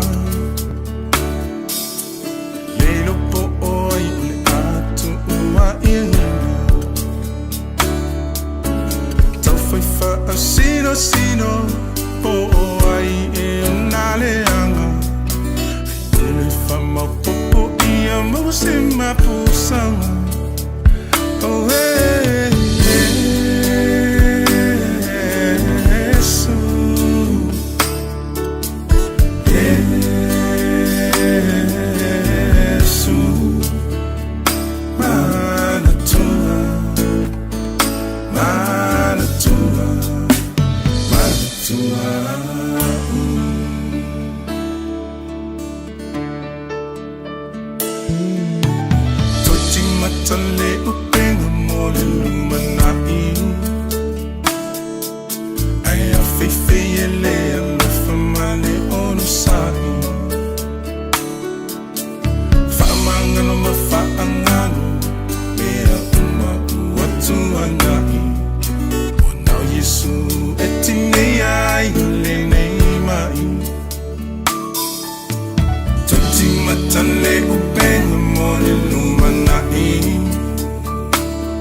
Radio Samoa, tasilima ivatolu,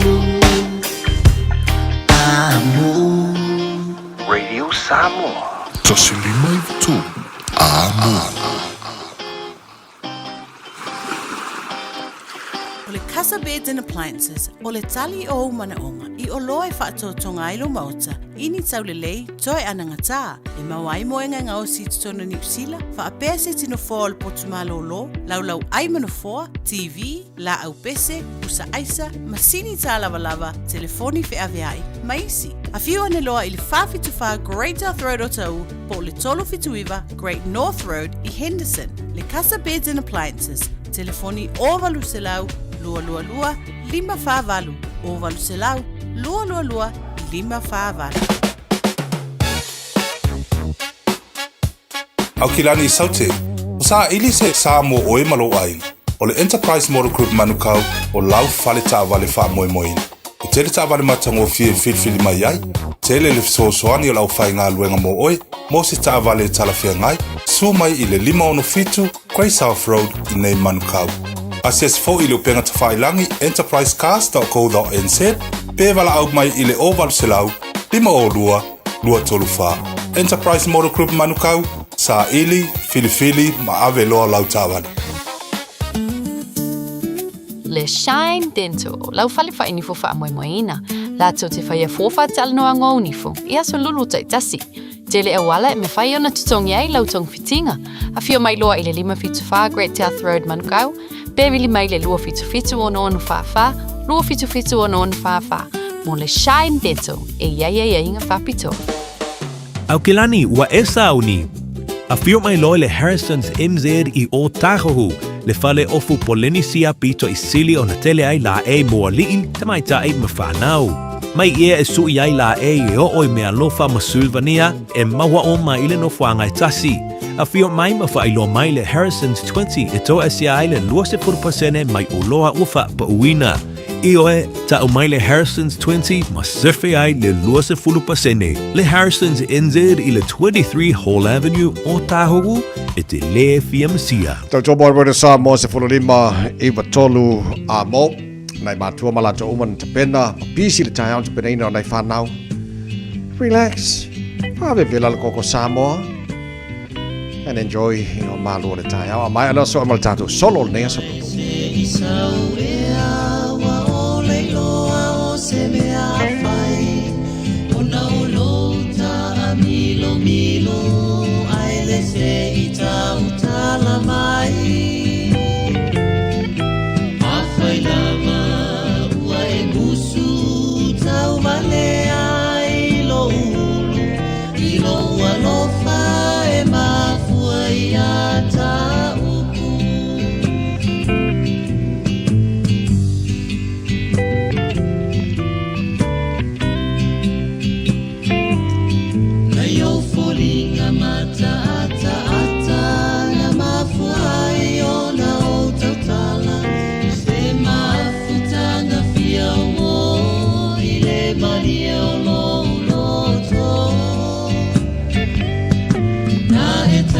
Mai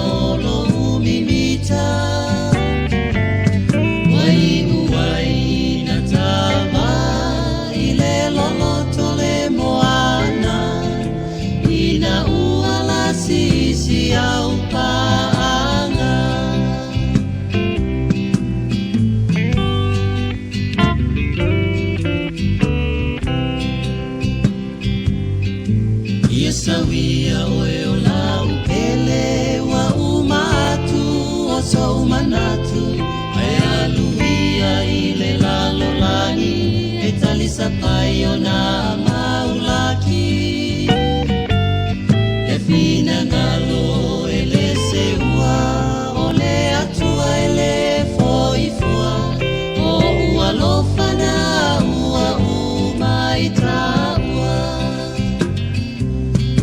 talo failo ufia fia o le angata talu o itia le mafutanga faipea a oi mau iso se mea a ole nei lava ua e sola tia i tape yo se polonga ai ui lea o e lava maso alofa ai ui lea o e lava maso alofa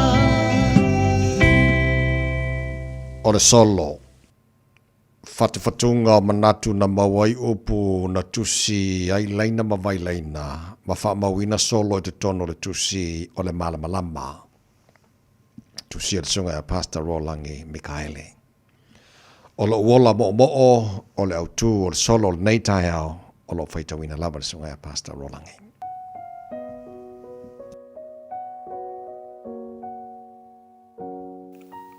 O lo uola momo'o. O lo uolo filima le momo'o. Awa ana o tupua e se whaleo. Ma se o mawhau pu mo'o. O nei au talonga. Pe tua maria se awa onga. Sa whitosoa ina ai wha pau tolo aloi. Le mana o wha o ioi. Teina ne le ola le popoi. Pe se kufaso ua filia e le soi. A solo mai le mio. O mata iei o ma o. Pei o se pea le tu. Male ale se wha popo ua mu. O ta mamo o se whale tele. E tu mai le male le lele. E o whanga iei manu lele. O i ala iti mai a tele. Talo o whae. I lota mana o matua i tele. Male fia tia i se wa alele. E. Le nei whale o tuturu. E wha malu mai e la lau. A maliri le puau, o sui le lo, ma lota mamo o se ofo, pei se o ngā sami sou, wala aloa i lava, e au noa ma se whaatulau. E, lota mamo o, ai a mou. O le ava, o le poi, ma le aua, o le sea ma le rimu fuafua, se o lota ma oi i taimi o a fuafua. Tate mamo o, tua ia na tamatua, pe ta ia lo ta pāpātua. Wha pea si ali o whatutoa, na sola mai mare pā le ta māloa. O le momo o ina ia lava le whaasoa. A ngalo ai, o lele ua tūri loa, o misia e le lo matua lana asoa. O lona momo o na lei loa, o manatu e a au loa, tā lo whae, male au wae.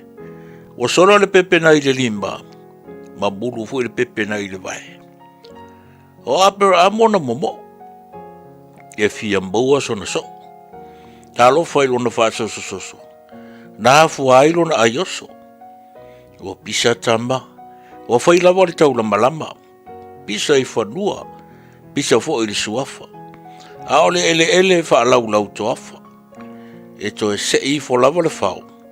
Ua i longa lona tūlanga. A wā o lona moonga e fia moa se saoratonga.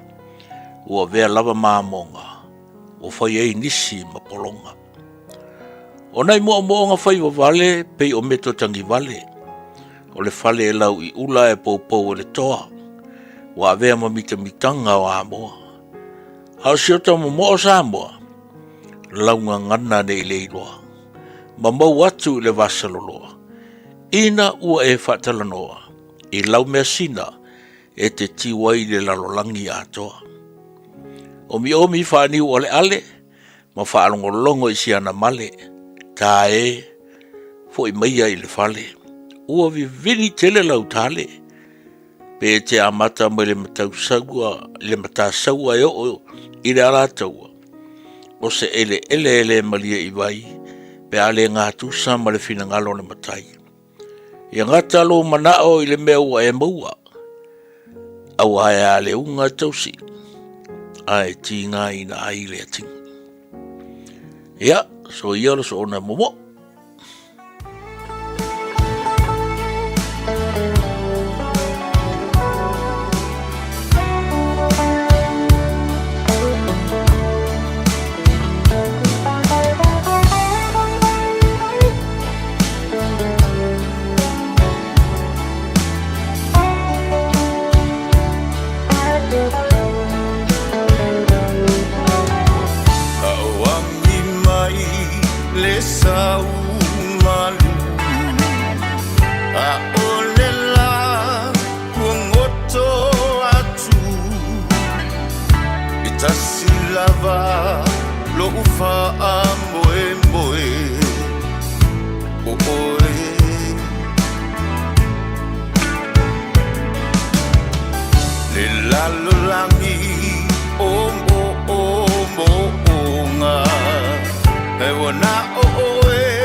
pese tā le sā lio tuana wha moe moe o oe. O mai o nei tai au mana tomanu ia mai oe le lofa malanga le nei o le tua le nei fo i tai au fau. O le nei wha sida silanga o lo i antau le nei tai au. Mai el pese le mai amani a toloa tai na mo i lato umalawa lo wha fong mai tonu wha whainga ruenga, wha pena fo i lato o lo wha foil ta vale. Au ave pasi, ave loli, ave kuria, ave upa, ave valele, marakalapu umalau ave mahaloa ngā lulue. Wha mai tolu, wha whainga ruenga, se ese lo whita i tunga i tūte ma whaifo nei tai au, pese le moe. Morning, boss. Morning, boss. Morning. Morning, boss. Chief. Hey, g'day, boss. Whawhenga sau? Morning, Dr. Cold this morning, eh? How's your morning? Thank you, sir. Maroreusu, para. Hola, boss. Hello, man. How are you, Koro? Morning. Boys, make sure you're kind to each other. Enjoy your day. And if you have any problems, don't hesitate to talk to me. And no more ai kai lafo, okay? Okay? I'm a taste talo sanga on the tattoo I've only. Talo si o nga luenga ma se si ne ilove. Fai mal fai te nga lue mal fai tau talo no fai si mai e manuia I mea uma. I fight with my pass in the two mata. Ava ai tu posi fi e money me o mata. Awali fa ai mango kolo kila no le tai misa o pe over my lau pe ai le bali e o lo mana o. Tikile uso pe ane ai sana lifi. Fau tua ya anko pe a fi. Ia e lima foa I lau la nisi. Ma o tu fa Samoa ale au ingilisi. Let's go. Ta fai fa mano lo si. Chopili nei a so. Au mol fa ai ito Sofia. Au mo ele nei ngalo nasa na vi inga. Au e tato. Ta fai fa mano lo si. Chopili nei a so. Au mol fa ai ito Sofia. Au mano va fifia. Moi. Awole fosia I le maso la falo. Ole malo si le ai se fai loto. Fa malo si tai titi tali si moko. Fa no I le ia posa e sa uta oto. Awa. O tu si pasi e sa ili e langa luenga. Olo ngalue fuia I lo tutongi. Olo sa ili e pule so singa luenga. Ele ole tu si pasi a ole tango ta fa maoni.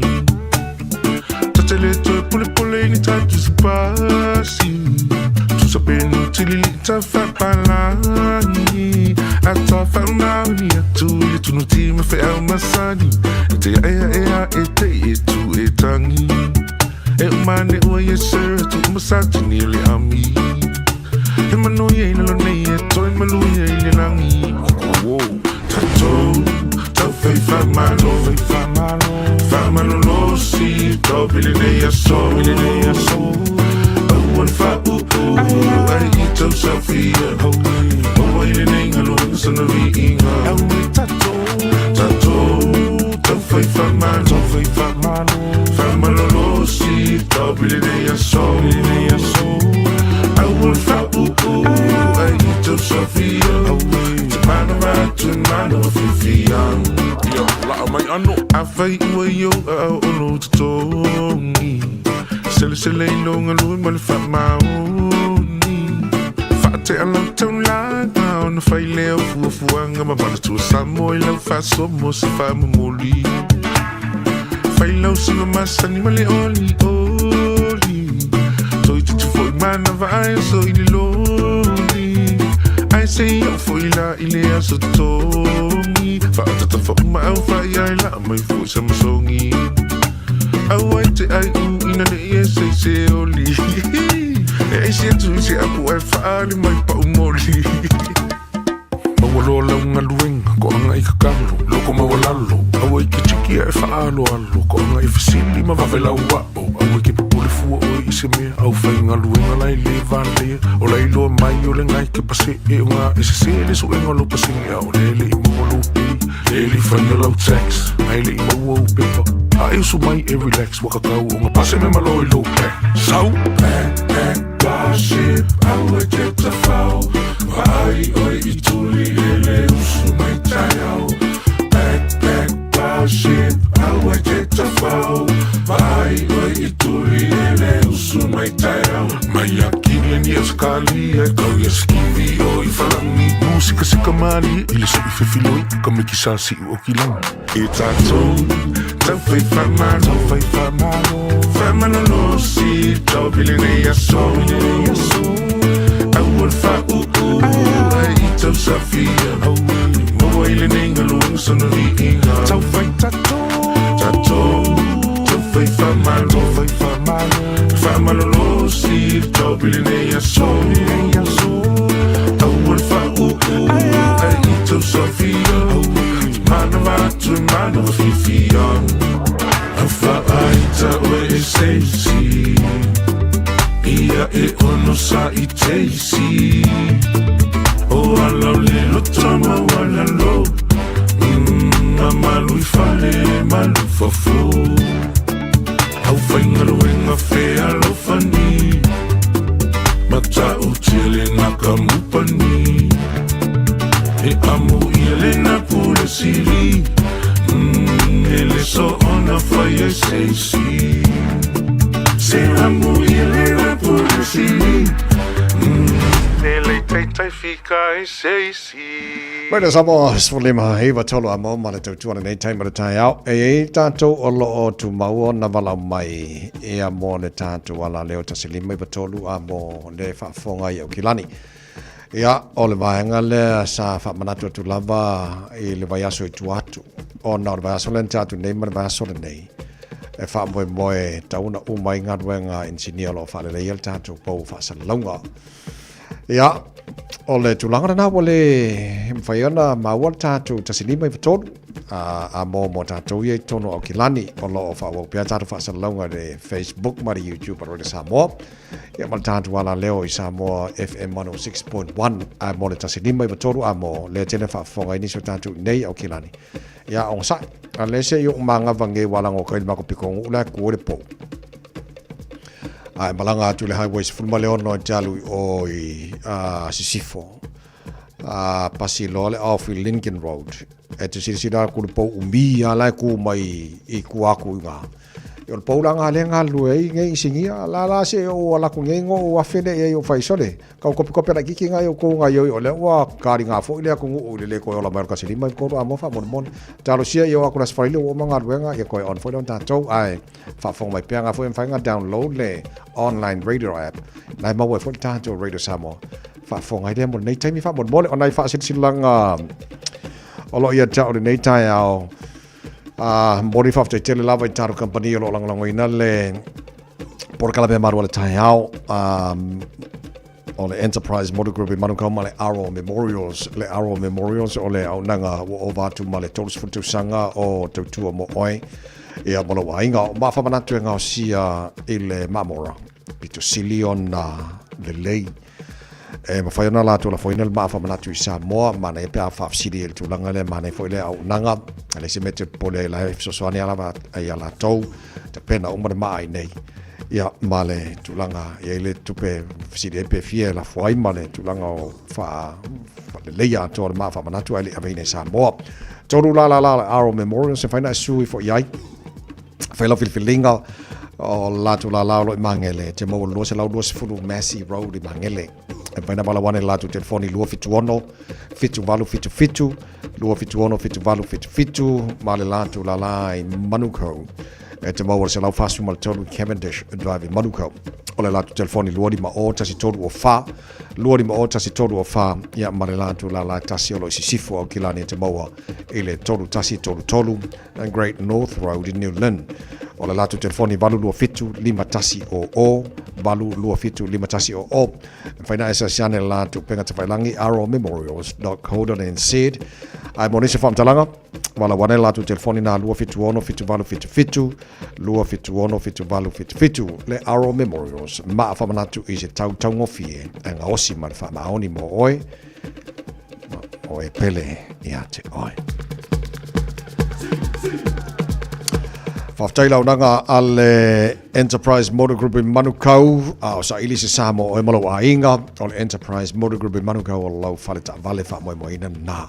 Te le o ta vale matang o fie mwhaina whiri mai ai, te le fo so soane lau whainga ruenga mo oi, e mo sta vale ta whainga i le mo oi, male a inga e leilo suane, e le latu tuatu si lima ono fitu, a Great South Road in Manukau, PSS 40 e leo penga te whailangi enterprisecars.co.nz.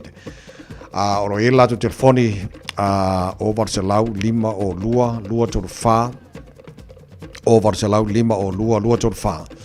Telefoni na whaina wala wani iai Enterprise Motor Group sa ili fili, ia ma abeloa lau ta abale.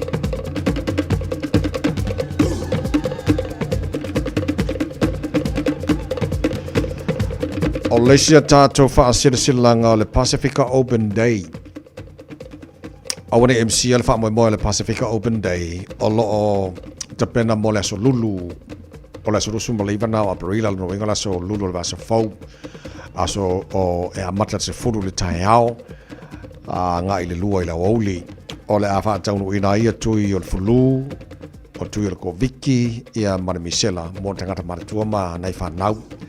Fa peso se tasi e inga se tu mau o le ai au nanga ale tine mu au nanga de leo ngaruenga la vea e le Auckland Council ia male ano no au nanga fa se fu malolo ina ile aso na asiasi ane le fale i o le Hato Hone St John ma fasili mo esta to filau te banga e fa mawolo swafa ona e aru le tono le sei e ma faina e manu malo ai le pusa pisupo failo tui o le fulu, e po tui o le koviki, e po le misela, e le Pacifica Family Health Group, e al wailu suafa e se sei, e po le droa de manumalo ai, e le ato fa taunga o ta wafa.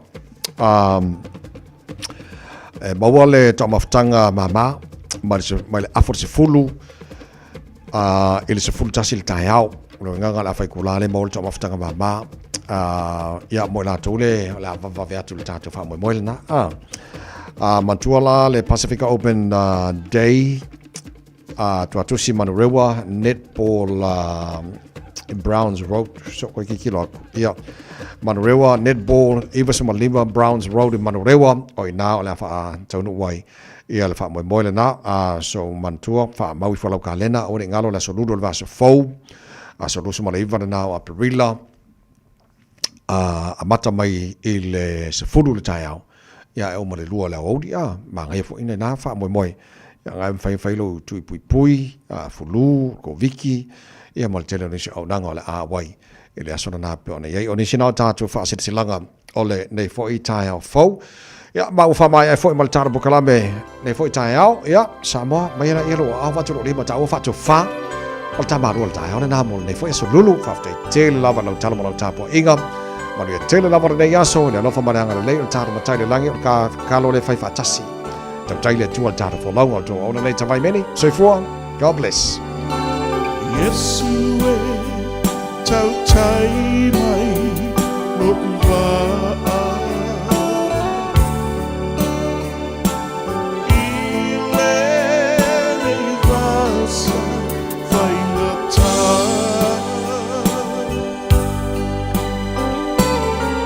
a fai ai oso le peanu I le nganu ma le au o le tau tai le ule I le vasane Be ole tau si atina Fa pia oe I lea fa Le mauai le malu I la upu file Ai tuta fia Suli ole manuia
mai Aotearoa i New Zealand ni te ao tala mo lau whaafunga mai tau manuia. O tuisi nawe maulu mo tua Christopher Luxon o la whaawona vema pālemia ma le te Euro le Party National. Ina ua whaasau ina mai le pālota o le whaatuatuanga le whaafalitui le sona nafi. Se pālota sa i ta wai, sa i tu ina iluma. E se via ma le lua i tula sa ta wafi ai whaipuna le National Winga le whaatinonga i ta inga Luxon o le Party. E muri mai le ni whaatulanga na leanga wa i ele langolongoina le Party ma ini ungo whaalinga la ngona lau tele muri nei. Tele no aina whai li poti le mai ai o le palota sa whaari Luxon. Sa mtua i malosi e ni tala whea vea i lo mingam whaasala nge winga i atia. Ma i tu ina i luma i se lafo alo i se palota le whaatua tuanga i lante te inga. Ma pasi ai le lafo, ma wha maoni ai i le mea sa pisi pisai. O le iai lea o le longolang o le whaafaritui i atia o se lato tai. Ai anata le Italia i ni fesili mai lau whai li poti mai e tāuai o lea mata upu o te puria nei. Ai o lenga yo inga tuisi nawe maulu mo tua Christopher Luxon e whai ese lafo o le palota o te whaatua tuanga. O lana whaafalitui, o se ngā yo inga matua i leanga lava e pēna whaali ai le teitai o le Party le New Zealand First. Ma vasa mane e Winston Peters. Sa valo i ai e Peters o le ai ai ni whaale tonu e munmuni mai i leanga yo inga Luxon. Silingira o whai li poti pe o se ngā yo inga te mai o le teitai le National e whai se palota se whaatua tuanga. Ai tari Peters e le ai a wai masani ai e iei lava whaale tonu e manino e ali mai ai. Mai o le atilo nei e leo se mea mua leo le atipu mai. Ina o te tulia Peters pe whaamata e iei se isi palota. Ai sa tari e pauna na whaamtalanga o se ngā yo inga leanga tele. Mai o le ai iei whaale tonu mo le whaia o le ngā yo inga. Sa longa i whaipula le Parliamene i le ri whaipula le New Zealand First Shane Jones e tau whaamamala na sau. Ai wai e whaalia, e whaane na manatu i whalafua fo inga e whaonga ino nga ngana e whamanino ai.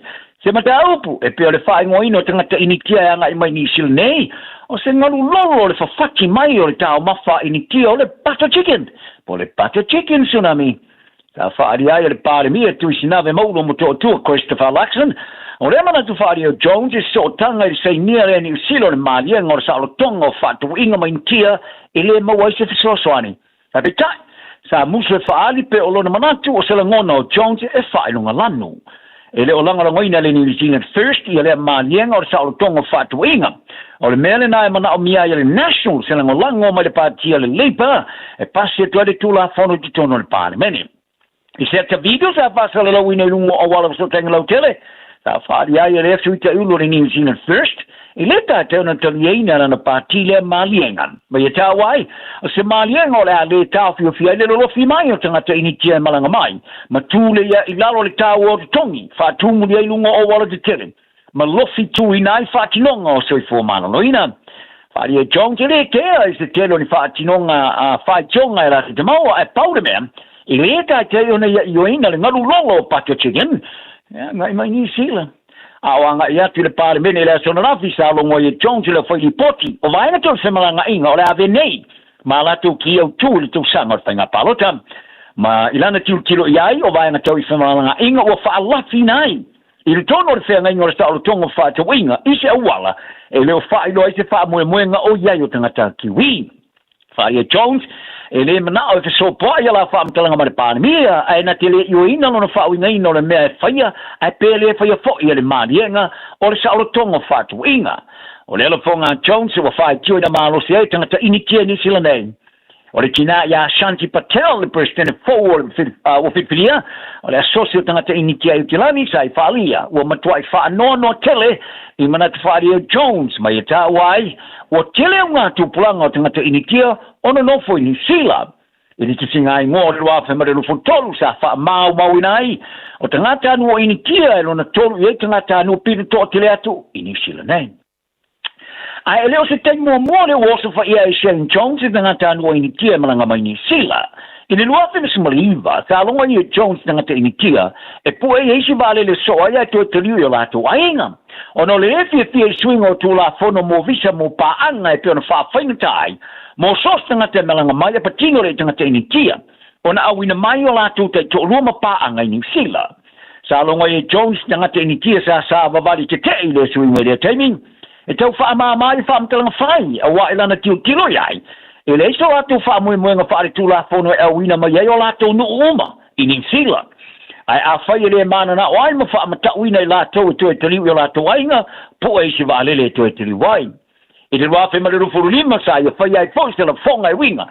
I whai u ta te o tangata inikia I le Singh ma le Patel. I le fono tanga wha le tau sanga le New Zealand First, le fo sa whai tio inai tangata. O se tangata malanga sa tau numai malai le whaavao malo e kilani sa tula I whaamasnonga le tong fua. Ina ua maua ni lava I le tonu la natu pa ua mai ona soka. I le whaala au whasa ino le methamphetamine. O le tangata se ti mua mai ni sila sa whai e te whae unga e suaina natu pau. Le aso wharoi le wasuai. Ina ua tau numai te whai ngā malanga se waalele mai Vancouver. Sa suaina official le tute ia nei lava I te tono la natu pau mamawai e luas fulona ia I tuai ngō lava ese sa wha maonia le iai o whailo whala o whasaina o le me. Whaalia le pule le official le tute ma lai waalele o kilani Paul Williams o se tuai ngō awala ina naina o whala a wina lava tele. Ma whairo ai le tūlanga uo iai whaatinonga tanga tau tula fono e alofi ai le mawina o whala o whasaina. Wa tili whaawhainga tātu mea umamotanga ta kiwi. E du sama te whaawatenga nā whare tupere ASP, o la tilo ia I New Zealand se whaatulanga nei 5 tāla e vai aso e whaapopo ia lato tupe whaalu I le tausanga nei. Te rua ia whianga re te lope ono le whikena ingo a le mai ia te nusa sa e tūru tonu. Ma ua tō whaatasi ai le mau tono re tō tele. Ira matanga rua ngofoi no mea whaamamawina. Sa ripuki ai le tausanga i rua whimbele rufuru lima. Ora sili male afo ai ngai mautongi fale mautongi. Ai fase fur paseno ila tu e ai fale mautu.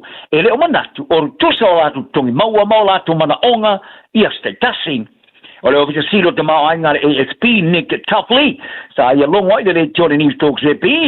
Ole si tanga ele se senga tele mto sanga I matu. Ai o se turanga I le wai lea. I le vai na patino tasilava ole tonga ta le ore swau. Ono no winga, pero ia ta wai o niso tangata le ama whaina toe tu la whai. Ia niso tupe whaalu wha o popo, ili suia leo la tu wā mio, ai ua le pe o teimi ua tonai, e whasalafa ia tupe whaalu ili kero vaenga. Ta aloma o se kulupu sa whaavaina le karapura ka piwha professor Maori ma le Pasifika o la tu whalia. O lo ia ina tō whatu penga fuanga whata oto ma tangata e whaawa wai. O na whata moia lau la ka pia na moa na Pasifika e ulava. Sa te ena le nātu tōm whaingai whātawina le leit sene le tōsanga mo vai. O re tōmai tai a Tracy Atinga, o re officer Celia le kana Law Rabi, se kulupo tama sa ta aro ka piwha professor Mumu matangata pule e ye tupuanga Pasifika. Re putia le vanga tala le ABC, o re kulupo re kanga Law Pasifika, sa ofo stepu de tonu ma pule e na mana Pasifika ya o ke topo re tōsanga turuai. Ai ora mai ai vai te mi unga fiu tana inga ma te enai la tu ta sanga mo ma fu anga e o mai lava le te minei e le o manino tona la tu ta wine. Ai ora mai ai ona fall line fa la bum tonga de Pacifica Medical Association le pulenga ona mana Pacifica le ya le fata up le au de fai ngore te sanga dei o le o te stilo kana loa o te no e to amate le talanoanga. Sa longo ya tinga de porkala de Pacific Waves le Johnny Sila o matuai mafatia ina wailoi na le me o tipu mai mo Pacifica. E ulava sa longo ia le Pacific Waves ia February o le moana Pacifica e tūmau o le tamata e ofisa silo le au JP Sorensen sa ia wha maoni e le vasta wai o se whai unga whainga tau o whai e wha ta apere au o no tūlanga tau tupe ma lui tau moni no whanga mau tū ma ia longo e le Porokalame Morning Report le tioni tila e la tō te tālo sia e se stepo di tonu ma whastau ina au ma wha matalai nai sa o ina mā teki morning company Rismeni ai sa le imanuia ai wa fai lo ne antinga sa fa tu ai se tar sanga kana loa ile wa ke topo te sanga mo vai mo le fa tu ina na Pacifica peta sa mo wa se tali mar company o tusi ale Deloitte ya te sema e longa tu ai e le o mana na o le Pacifica Medical Association e fa wa la tu tal sanga tu si ele lima fa tu tonga Sorensen ma le fa li poti sa fa ai atinga e na tele fa fitaia le fa matalanga sa talanoai siona ka seni wa mafatia. Ai ora kana lo rugby sa mo monte tal sanga mo fa vai no sa lo kapi Pacifica de Rafa Marilo Fulu. Mo le ta ameri sanga for super kapi Pacifica sa amtaina le Rafa Marilo Fulu. Ai sa re manuia.